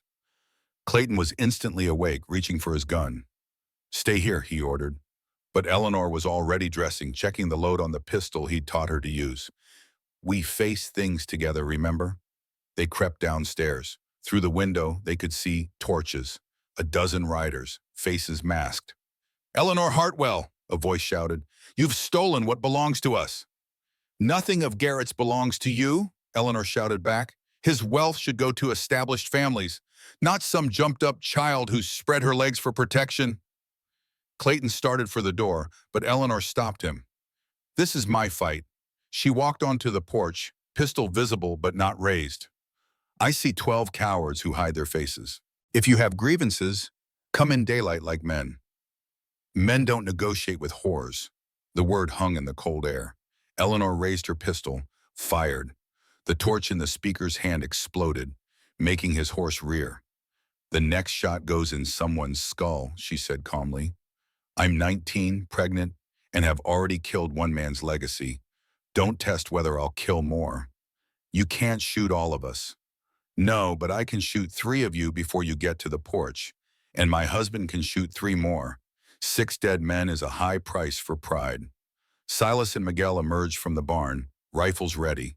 Rosa appeared in an upstairs window with Clayton's hunting rifle. "Seems you're outnumbered," Clayton said mildly. The riders milled uncertainly. Then from the darkness came the sound of more horses. Joseph Crow Feather and 15 Cheyenne warriors rode into the torchlight. "We heard there was trouble," Joseph said. "Came to check on our friends." The masked riders looked around, suddenly aware they were surrounded. "This isn't over," the leader snarled. "Yes, it is," Eleanor said. "Tomorrow I'm publishing the names of everyone who owes money to the Garrett estate. Every debt, every dirty deal, every bribe paid, unless you all ride away now and never come back." "You don't know who we are," Eleanor smiled coldly.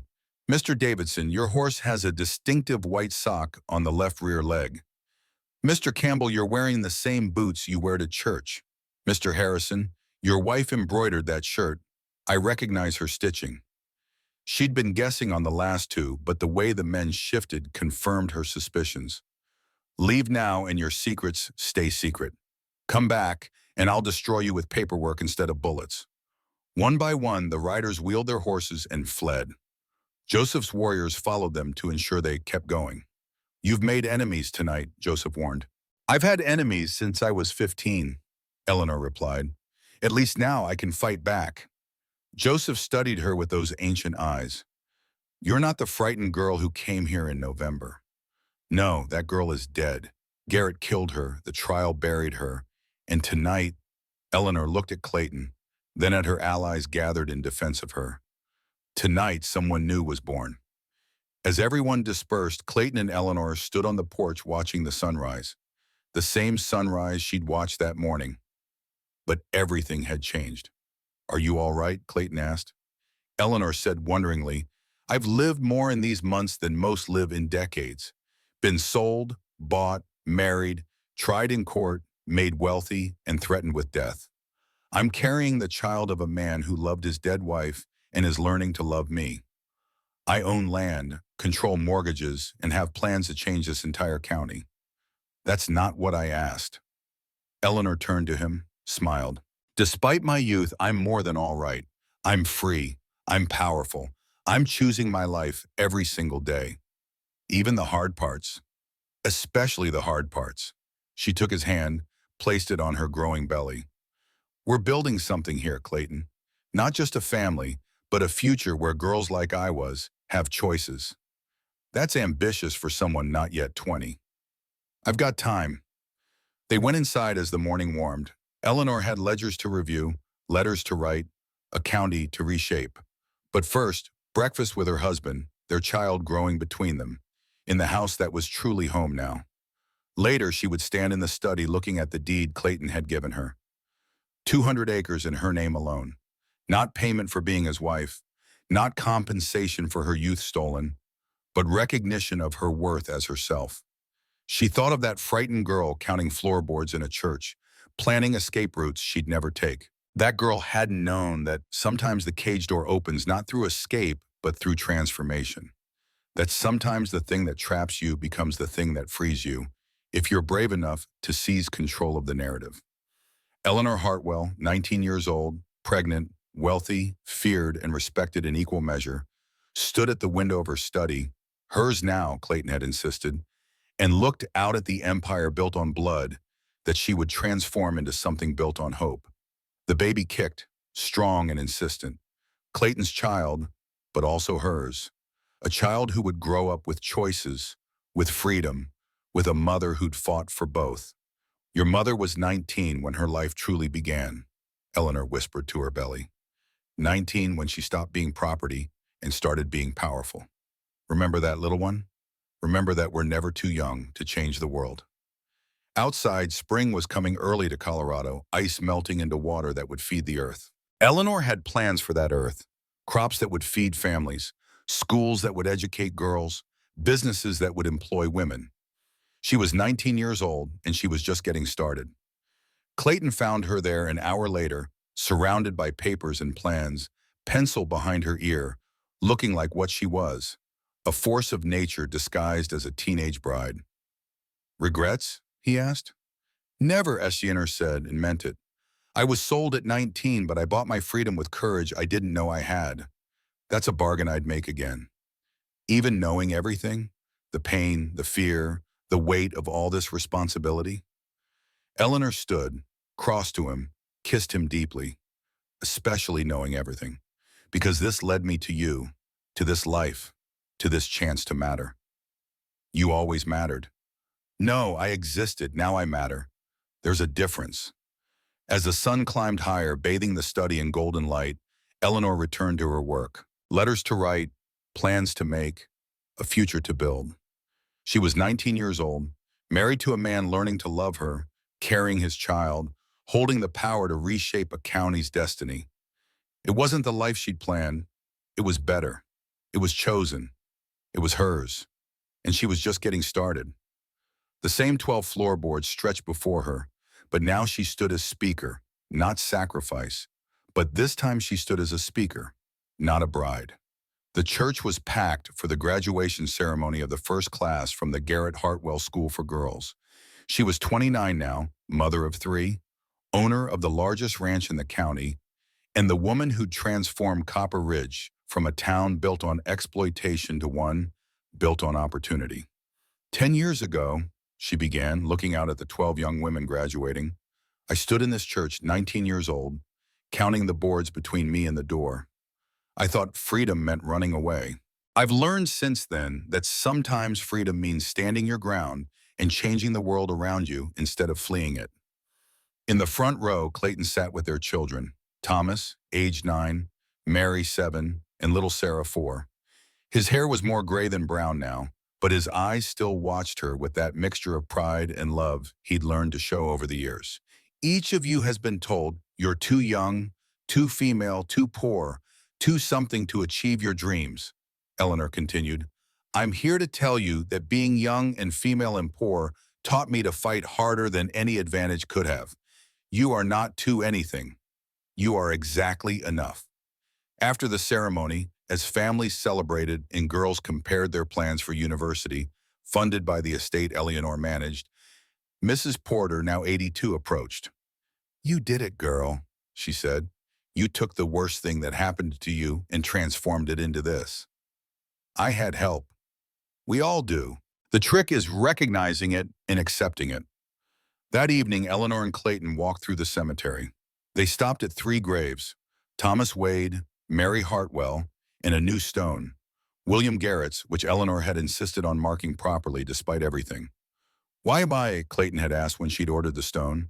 Because hating the dead gives them power over the living, she'd replied. I'd rather forgive and forget than carry that poison forever. Now, standing before the graves, Eleanor felt the weight of all those lives lost and transformed. Any regrets? Clayton asked, echoing his question from a decade ago. One, Eleanor said. What? I wish I could tell that 19-year-old girl in the wedding dress that it would be all right, more than all right, that being sold would lead to being free, that being owned would teach her to own herself. Would she have believed you? No, she had to live it to believe it. They walked home as the sun set, their children running ahead, laughing. The ranch spread before them, prosperous and peaceful. The girls' school stood on the hill where Garrett's mansion once loomed. The hospital bore Agnes Morrison's name. The library was dedicated to Mary Hartwell. That night, as they prepared for bed in the room they'd shared for a decade, Clayton pulled out a worn piece of paper. "What's that?" Eleanor asked. "The deed to your original 200 acres, plus papers for another 100 I want to add to it." "Clayton, 300 acres is too much. It's been 10 years. Your work has tripled the value of this ranch. You've earned every acre." "Clayton, you've already given me everyone." "No, you've earned everything. There's a difference." Eleanor took the deed, then set it aside. "I don't need more land. I need you to promise me something." "What?" "If I die first, remarry. Find someone young and spirited who'll drive you crazy and keep you alive. Promise me, don't become what you were when I met you, a ghost haunting his own life." "I promise, if you promise the same." "Clayton, if you die first, I'll mourn you properly. Then I'll take lovers half my age and scandalize the entire county." He laughed, pulled her close. "That's my girl." "Woman," she corrected. "I haven't been a girl since I was 19 years old in a borrowed wedding dress, counting floorboards." "What are you now?" Eleanor considered. "Free, powerful, chosen. Yours, but my own first." "That's a lot for one person to be." "I started early. I had time to grow into it." As they made love with the comfortable passion of a decade together, Eleanor thought about time and transformation. She'd been sold at 19, but that sale had been the chrysalis, not the cage. Everything that followed, the fear, the trial, the inheritance, the battles, the victories, had been her emergence. Later, as Clayton slept, Eleanor stood at the window where she'd stood that first night, terrified and alone. The same mountains rose in the distance. The same stars wheeled overhead. But everything else had changed, most of all her. She was 29 years old. In another decade, she'd be 39, then 49 if she was lucky. The girl who'd counted floorboards would become a grandmother, maybe a widow, certainly a force that would shape the county for generations. But she would always be, in some essential way, that 19-year-old bride who chose to stay instead of run, who chose to transform instead of escape, who chose to turn a curse into a blessing. "Thank you," she whispered to that long-ago girl, "for being brave when you didn't feel brave, for staying when you wanted to run, for becoming me." The wind answered with silence, but Eleanor heard agreement in it anyway. Or maybe that was just Clayton's breathing, steady and sure, the rhythm of a life chosen and rechosen every single day. She returned to bed, curved her body around her husband's, and slept the sleep of someone who'd earned their peace the hardest way possible, by fighting for it, claiming it, and refusing to let it go. Tomorrow would bring new challenges. The bank needed managing, the school needed funding, the children needed raising, the ranch needed running. But tonight, Eleanor Wade Hartwell, who'd been a purchased bride at 19 and became a powerful woman by 20, slept peacefully in the arms of a man who'd learned to love her, in a house that had become a home, on land that bore her name. She was 29 years old, and her life, her real, chosen, fought-for life, was still just beginning.